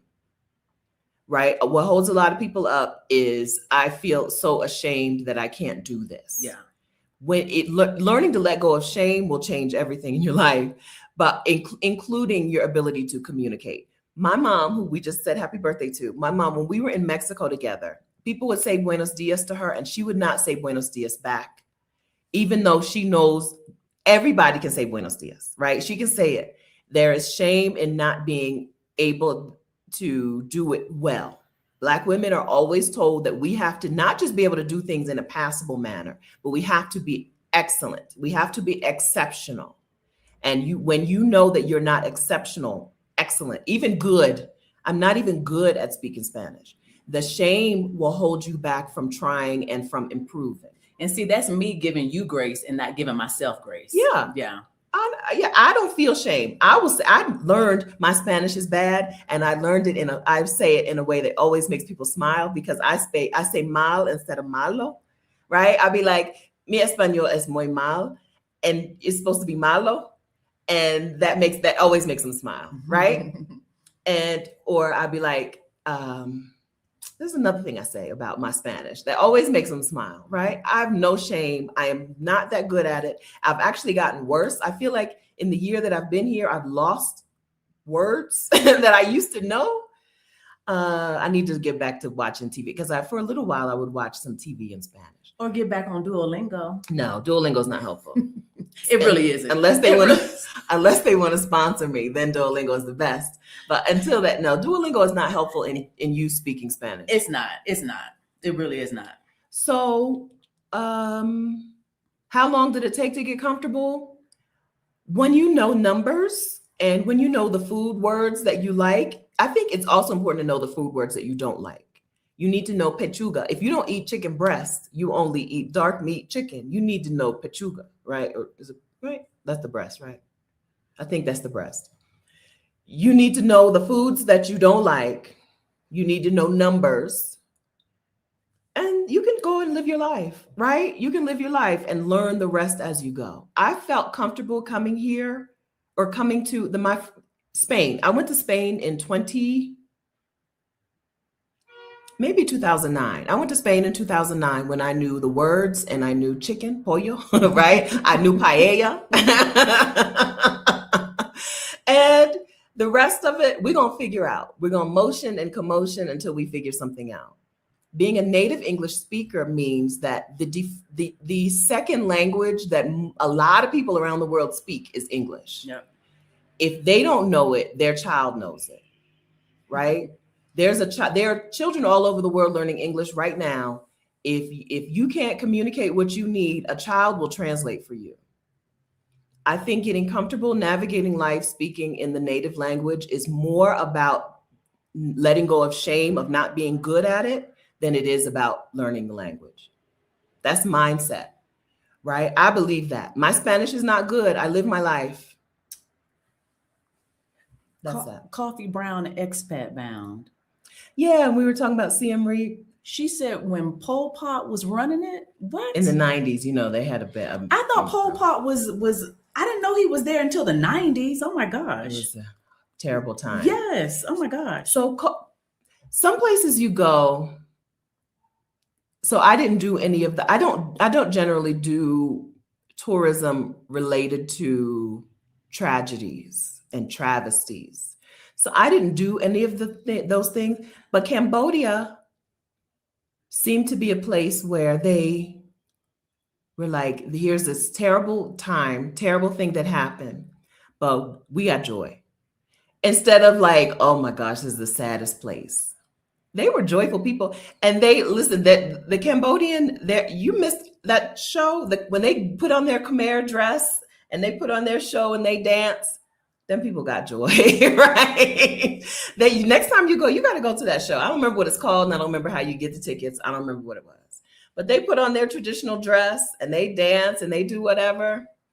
They seem to have been able to come out of a terrible time. Right. They probably have a different appreciation for life because they killed off like a whole 2-3 generations of people. That's right.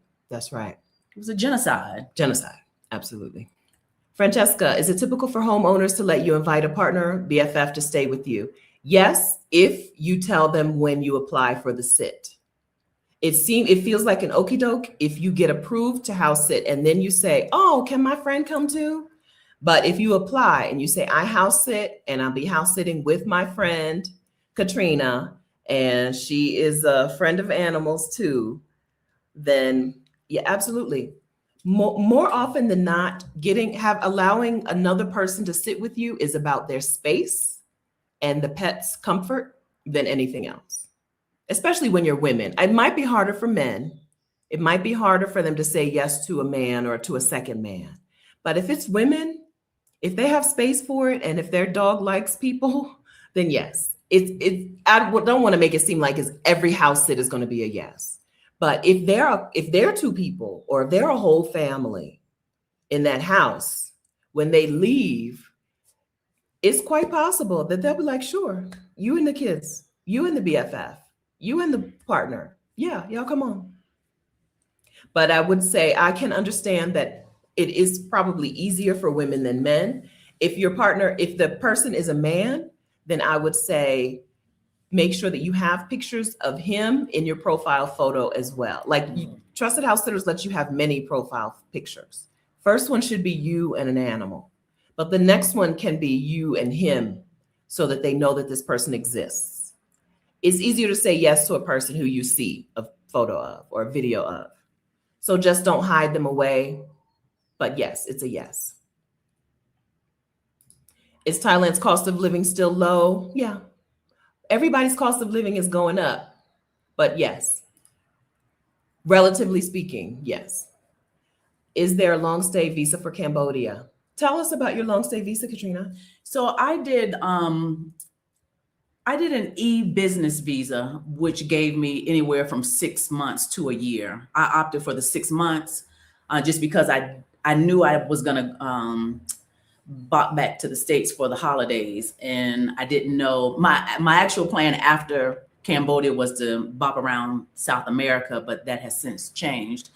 But yeah, so I got the e-business visa I paid somewhere between $230 and $250 for it.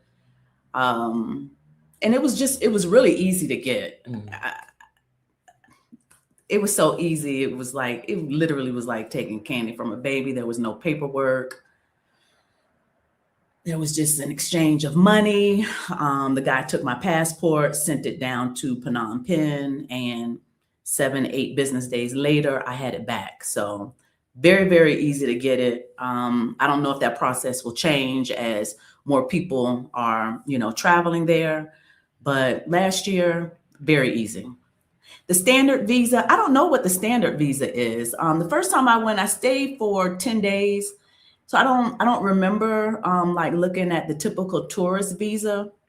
I'm thinking it's probably 90 days like Vietnam and Malaysia. But I knew I wanted to stay an extended amount of time. So I went straight to what the longer visa was. And that was the e-business. I think they may have a retirement and an investment visa also, but I wasn't interested in those two. But very easy process for Cambodia. Thank you. You're welcome. Pamalicious, for those who are leaving the U.S., how do you handle your debt? So if you're going to a place where your cost of living is going to be significantly lower, then most women take that debt with them and they pay it off from the new place. If you're going to a place, especially if you're going to have the same income in the US, you're working remotely or you get a pension or whatever, alimony, whatever it is, if you have the same income that you have in the US and you have lower cost of living, then you take the debt with you and you pay it off as you go. If you are talking, everything is going to change and your cost of living is going to lower your income is going to be significantly lower as well, then that's a different situation. But if you're taking that same income to a place and you're going to a place with a lower cost of living, significant to me is 30% less to 100% less, right? Or half. You cut your cost of living by a third or you can cut it in half. Probably way more than half going to certain places. Yeah, for sure. Then it's much easier to pay off that debt.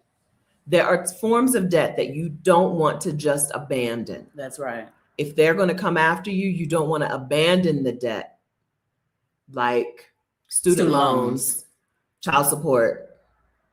But most of us a lot of women in the community pay the debt off before they go. And then when they go, they're like, oh, why did I do that? Right? Just pay it off after you get there. Why did I work so hard to pay off this debt while I was living in San Francisco or Oakland, when I could have paid off this debt after I moved to Panama? Right? I would love for us to think about things that way. I hear that all the time. I can't go until I get my debt paid off. But like, girl, take it with you and pay it off as you go. I can understand how scary it is, but it's easier when you have fewer expenses or when your cost of living is lower. You have the same number of expenses, but less money. It costs less money. Yeah. Right? So if your one bedroom in New York City is $3,600 a month, and you go to Cambodia and you get a one bedroom for $600 a month. Not even. Right? Not even 600. Or Thailand, even Thailand, Bangkok. You can probably go to Bangkok and get a one bedroom for $600 or $750. Oh, for sure. Right? Oh, yeah. In a nice building with a swimming pool. Right. Gym. Right? Then why would you work so hard to pay off the debt before you leave when you can pay it off when you get to the new place? Put that money towards the debt that you're not using for living in the United States. The problem when this is a problem is if you don't have real income for the future, right? If you're going somewhere and you're going to leave a job that paid you decent money and you're going to be making $10 an hour tutoring people in English online on Cambly, then I can see you saying, I need to pay this debt before I go because my new income is only going to cover my new expenses. But if you're keeping the same income, take the debt with you. Yeah, for sure. Take it with you. Pay it off as you go. The only debt that I took with me, other than my Verizon cell phone bill, was my student loans. So I've been paying on that for the last 2.5 years with no income. But because I had a pretty low payment, it really wasn't an issue for me. But that was, other than my credit card that I was going to have to pay that anyway. That was the only debt that I took with me. And since I have come back and filed my taxes, I have gotten my student loan payment down to 0 because I'm not working. So I don't even have that hanging over my head right now. But yeah. Absolutely. I don't know enough about Uruguay and Paraguay. If you go, I think you've asked me this before, Wise Words CK. I told you this. If you go, please report back. Okay. I don't have any information. I know that Uruguay is becoming more popular. Brazil, I enjoyed my little bit of time there. In Salvador, in the black city, the blackest city in Brazil, but I don't know anything about living there. They do have a good cost of living.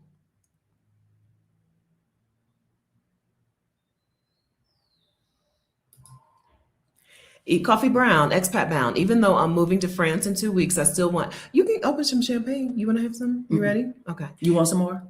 No. Even though I'm moving to France in 2 weeks, it made me think of champagne, even though that's Prosecco. I still want permanent residency elsewhere. Would Panama allow me to set it up and then leave? Yes.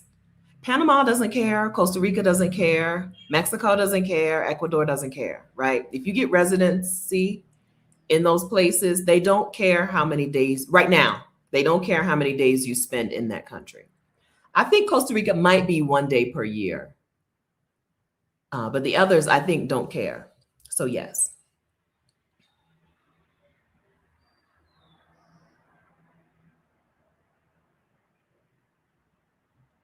This is back when we were talking about the tom yum. Yeah, I love me some tom yum. I've ordered it here probably 3 times from 3 different restaurants and cannot get it right. They can't get it right. And I can't learn to make it. So I tried to make pho.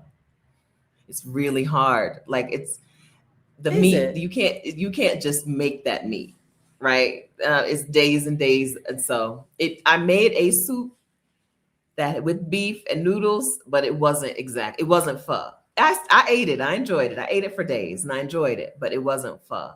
So I'm just going to be here and not get those things. Hopefully when I leave and go on a vacation somewhere, I can go to a place where I can get tom yum and pho.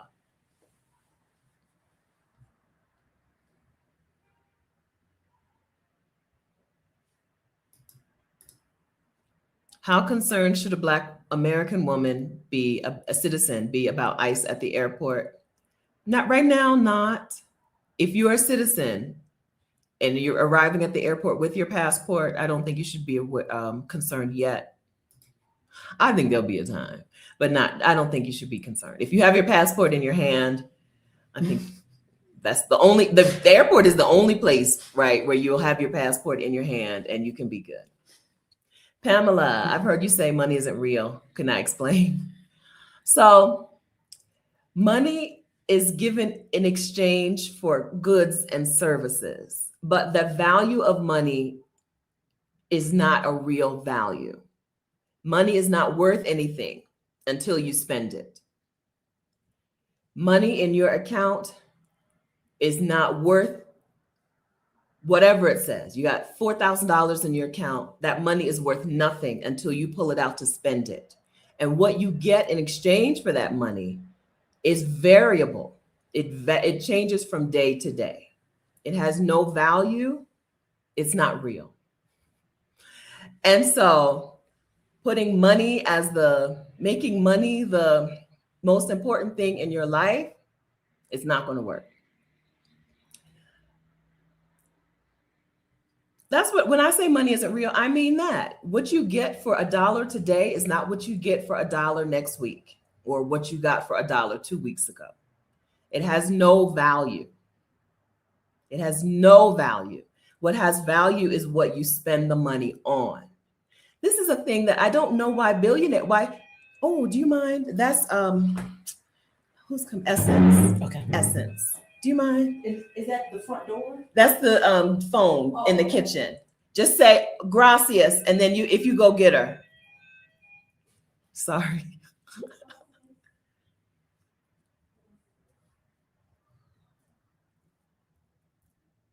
You can say me voy. Say what? Me voy. And then just hang up. He'll be all right. You want to do what I said? Yes, please. Don't lock yourself out. I won't. Gracias. It has no value until you spend it. Hoarding money is a sad way to live. And I don't understand why rich people, they know this more than anyone. I don't understand why they live like money is their God when it's worth zero. Money is worth nothing. What's worth something is what you put the money towards, what you spend the money on, who you give the money to. And so it's not real. You don't know what that money is. It has no worth, no value until you spend it. They know that concept. Then why do they keep hoarding it?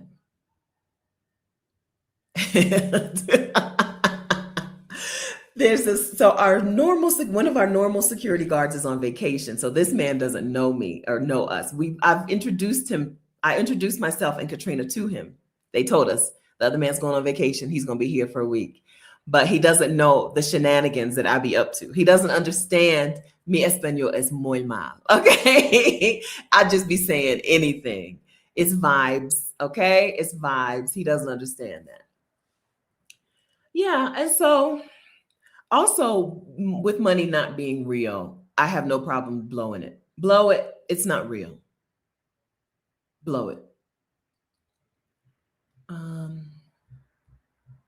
So I have a guest coming. So we need to maybe cut this short. Or I guess it's not short. It's already been 2 hours.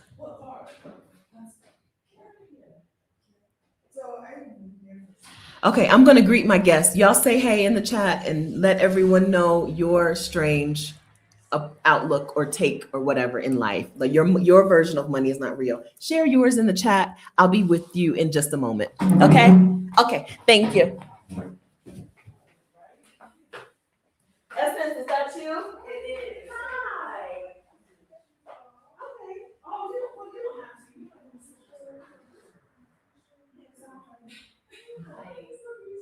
How are you?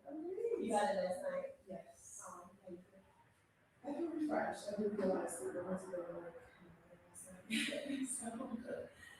the tall ones.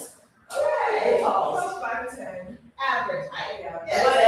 Whatever. You want to pop in and say hi on YouTube? You don't have to. Just say hello.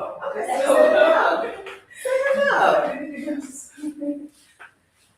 Friends meet Essence. Hello. Hi, everybody. Where are you from? I am from Alabama. I'm in Huntsville. Oh, Yeah. nice. So came in last night and I'm loving it so far. It's Good. a beautiful day. Yesterday it was We got raining. some sun. Yeah. So there's some peaks of blue sky out here. yeah. Yeah, we're going to the art festival and dinner, and we're just gonna bop around a little bit. Yeah. Are you here in Colombia because you think you might be moving to Colombia? No, I really came. This is my first time in Colombia, and I really just came to see what it was like, what the people were like. Okay. And then of course the arts festival, meeting Stephanie, and I'm thinking about Mexico. So good. I'm not sure which part of Mexico yet, but that's my plan. Good. And then how long are you in Bogota? Until Thursday of next week. So I have an early flight on Thursday. Yeah. Okay, that's a good amount of time. Yeah, so I'll get to see what Bogota's all about. And then you're not going anywhere else in Colombia this time? No. Okay. No, I'll just be here. That's a good amount of time. Okay, we'll have a chance to do a couple of things then. Oh, if you want. Yeah, I would love to. Good. I'm excited about the museums today. Yes. So yeah, I'm looking forward to it. Wonderful. Did you go on the website to see where things are happening?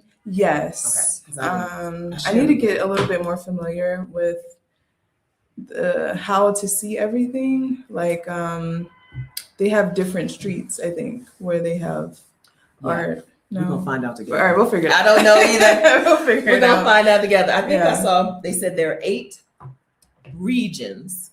They have galleries and That's- museums and yeah. stuff broken up into 8 regions. Mhm. And we're gonna go to the Chapinero area today. I think Chapinero, at least. Or yeah, we're gonna go there today. And there's a bus, there's some sort of free bus to get you from region to region. Yeah. We're gonna find it out Yeah. all together. I'm excited. Yes. Okay, good. Okay, good. Thanks for having me. Welcome, welcome. Do you want some water or anything? I'm okay for now. Thank you, though. Listen, and if you want to, just go into the kitchen and get water. Okay? All right.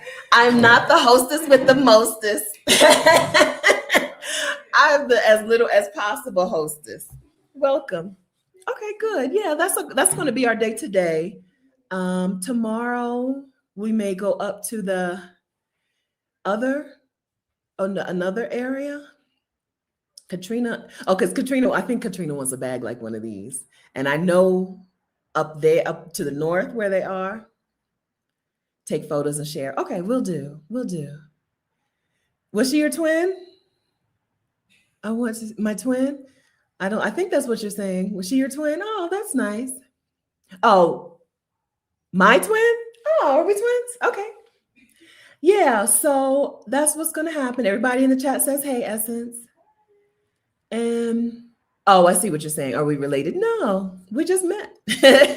So when there's a meetup in the Exodus Summit community at exodussummit.com/community, women in the community come. This meetup happened to be small enough that I was like, just meet us. We'll start at my house because normally we would go to a restaurant, meet up, and then maybe go to the art stuff. But you know me, I'm not planning things. I sent Essence this information yesterday, right? I'm not planning things. And so I was like, just come to my house and we'll start from here. So you should be in the Exodus Summit community too, exodussummit.com/community. There is a $1 fee to join because we left Facebook, but that's where all of our meetup information is listed. So we're doing the Bogota, Colombia meetup today, and somebody else has a meetup today I saw on the calendar. Delaware, I think, has a meetup next week, I believe. And that's what's happening. That's what's happening. Okay, so we're 2 hours in. I think it's time to go ahead and shut it down. I feel like I got through 1/3 of the questions, and nobody who saw my email with the link joined in, so I guess that's okay. Nobody wanted to join in, but we had a good time. We had a good time. All right.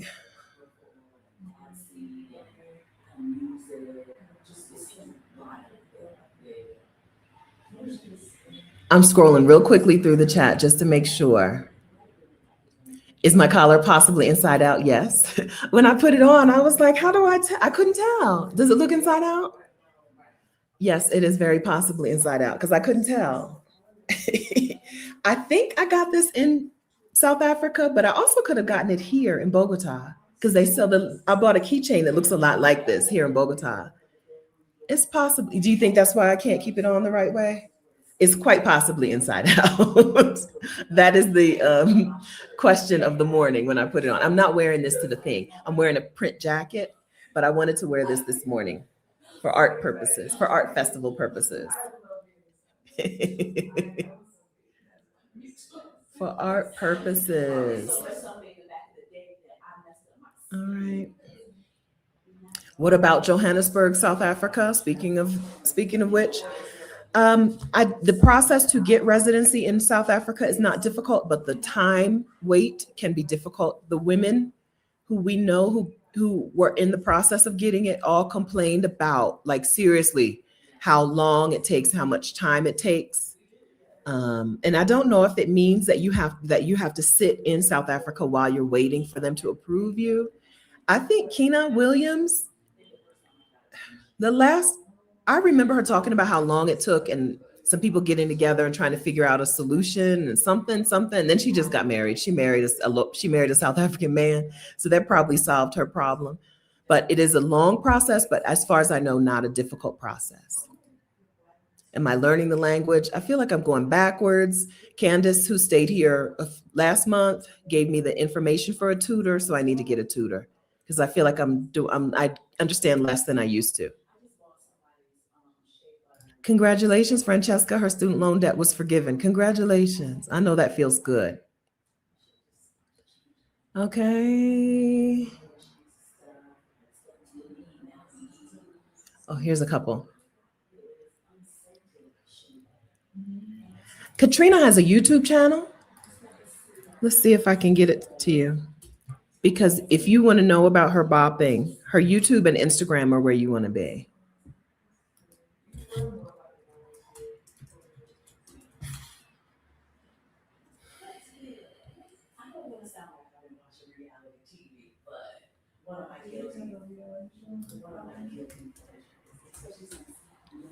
I don't know. I may have to put it in here later. Not now, not now. Oops. So I'm going to her Instagram to find the link to her YouTube channel, Bopping Around Slowly. YouTube channel. Here. Copy. All right. And then y'all are here. Katrina's.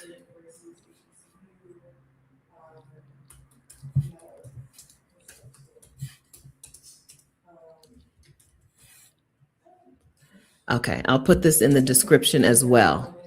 So this is Katrina's YouTube channel where you can see her travels, but it's really long, the link. Let me find a shorter link.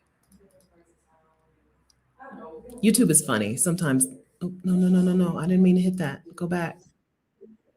Stop there. Here, Katrina Michelle. I don't know why it gave me that link. Let me give you this link. Paste. So I took a year traveling around mostly Southeast Asia, plus Australia and a little bit of Europe in 2015, starting in 2015. And I came back and said, I want 8 women to do this same thing. Katrina, Charmaine, a few other women. So it took a while for me to convince Katrina to do the same thing. And she's doing the same thing. Her YouTube channel is here. I'll link to it in the description. Between YouTube and Instagram, she'll share her own experiences. She's also been a guest on my YouTube channel and Roshida's YouTube channel. So if you want to watch some videos, there are videos of Katrina talking about her bop around the world, her like midlife retirement and bopping. Okay.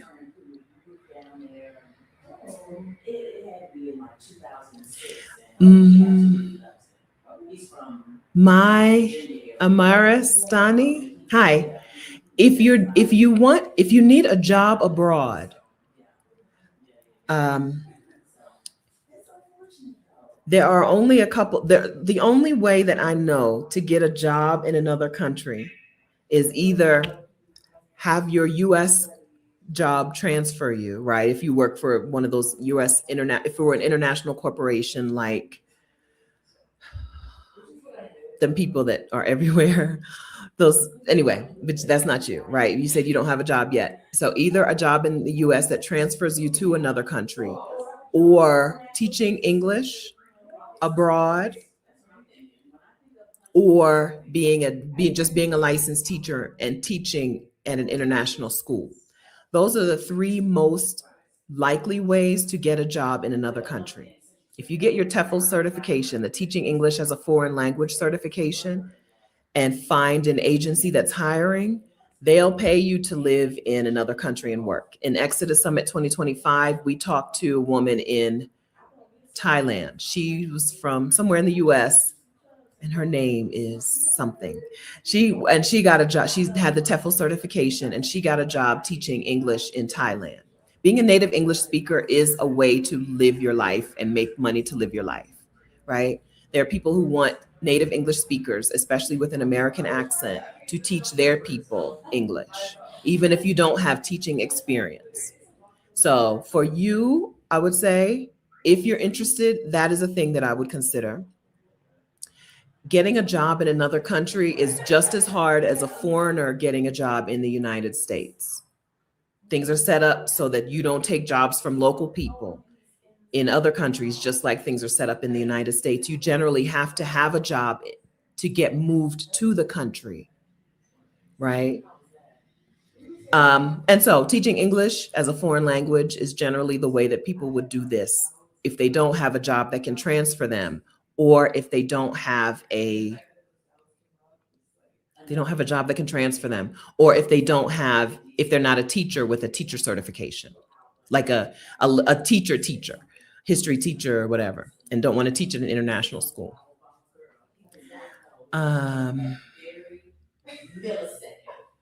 Yeah.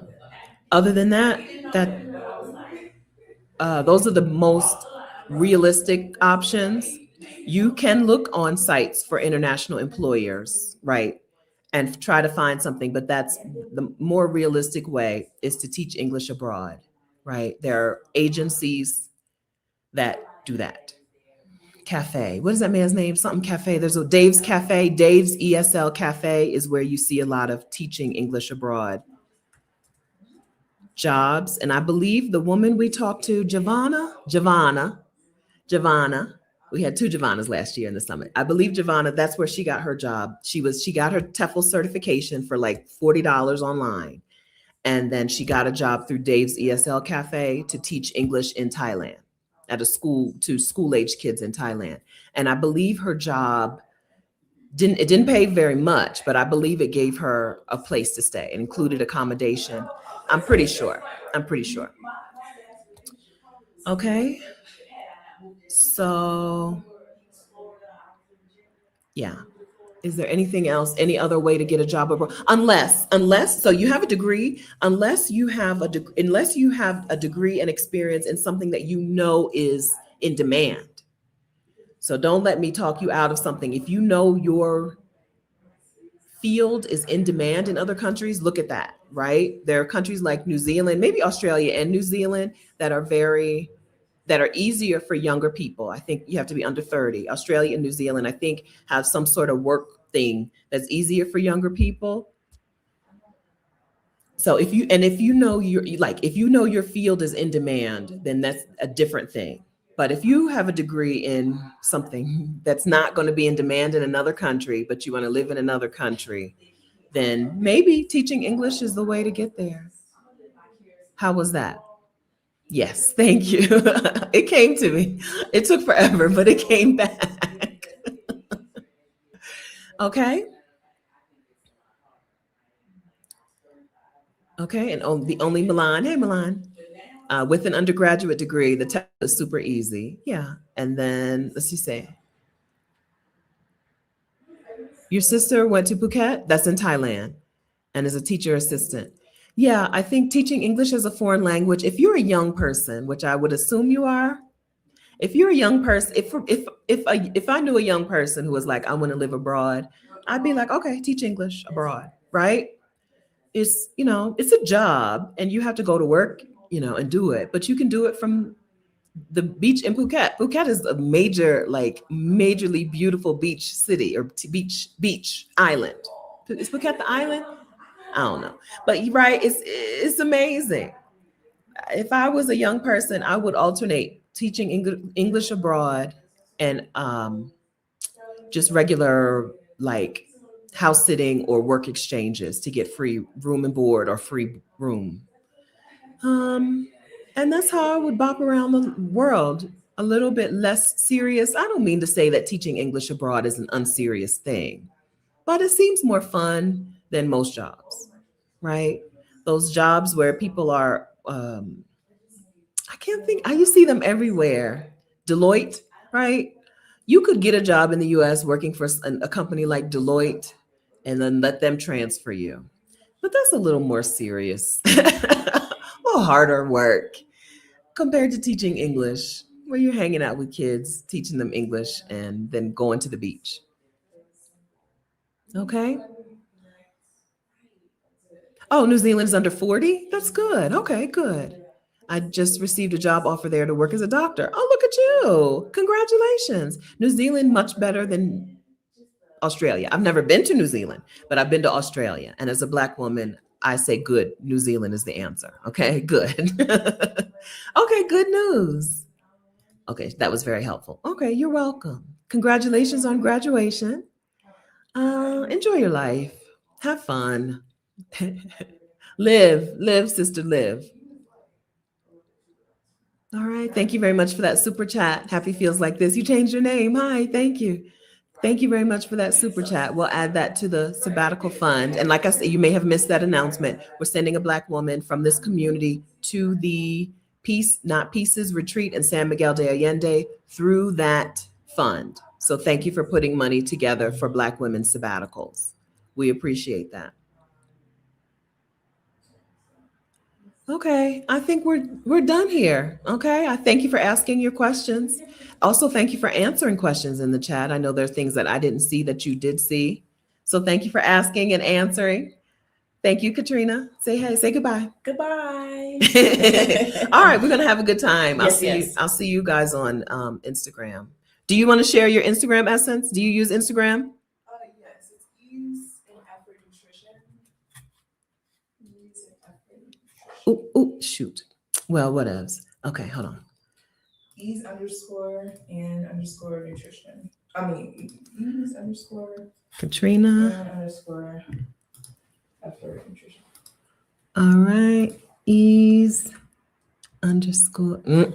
So my laptop, I mean, I bought this computer here and it's a Latin American keyboard. So I got to remember where things are. They're not where I'm used to them being. Ease and effort. Underscore nutrition. There you are. Copy. Okay. So Katrina's Instagram, Essence's Instagram, Stephanie's Instagram. Copy. All right. We'll share our fun time. I'm not going to commit to anything, but we may perhaps share our fun times today. If not, I'll see you next week. Right? Okay. Are we gonna see them next week? Uh-huh. Okay. Uh-huh. I don't know. I don't know if I have a guest. I don't know what's going to happen. I'm gonna be your guest. Oh, you are my guest next week? Yes, ma'am. Okay. Links are here. I'll put them down in the description. Okay. Have a wonderful day. Happy Saturday, friends. Take good care.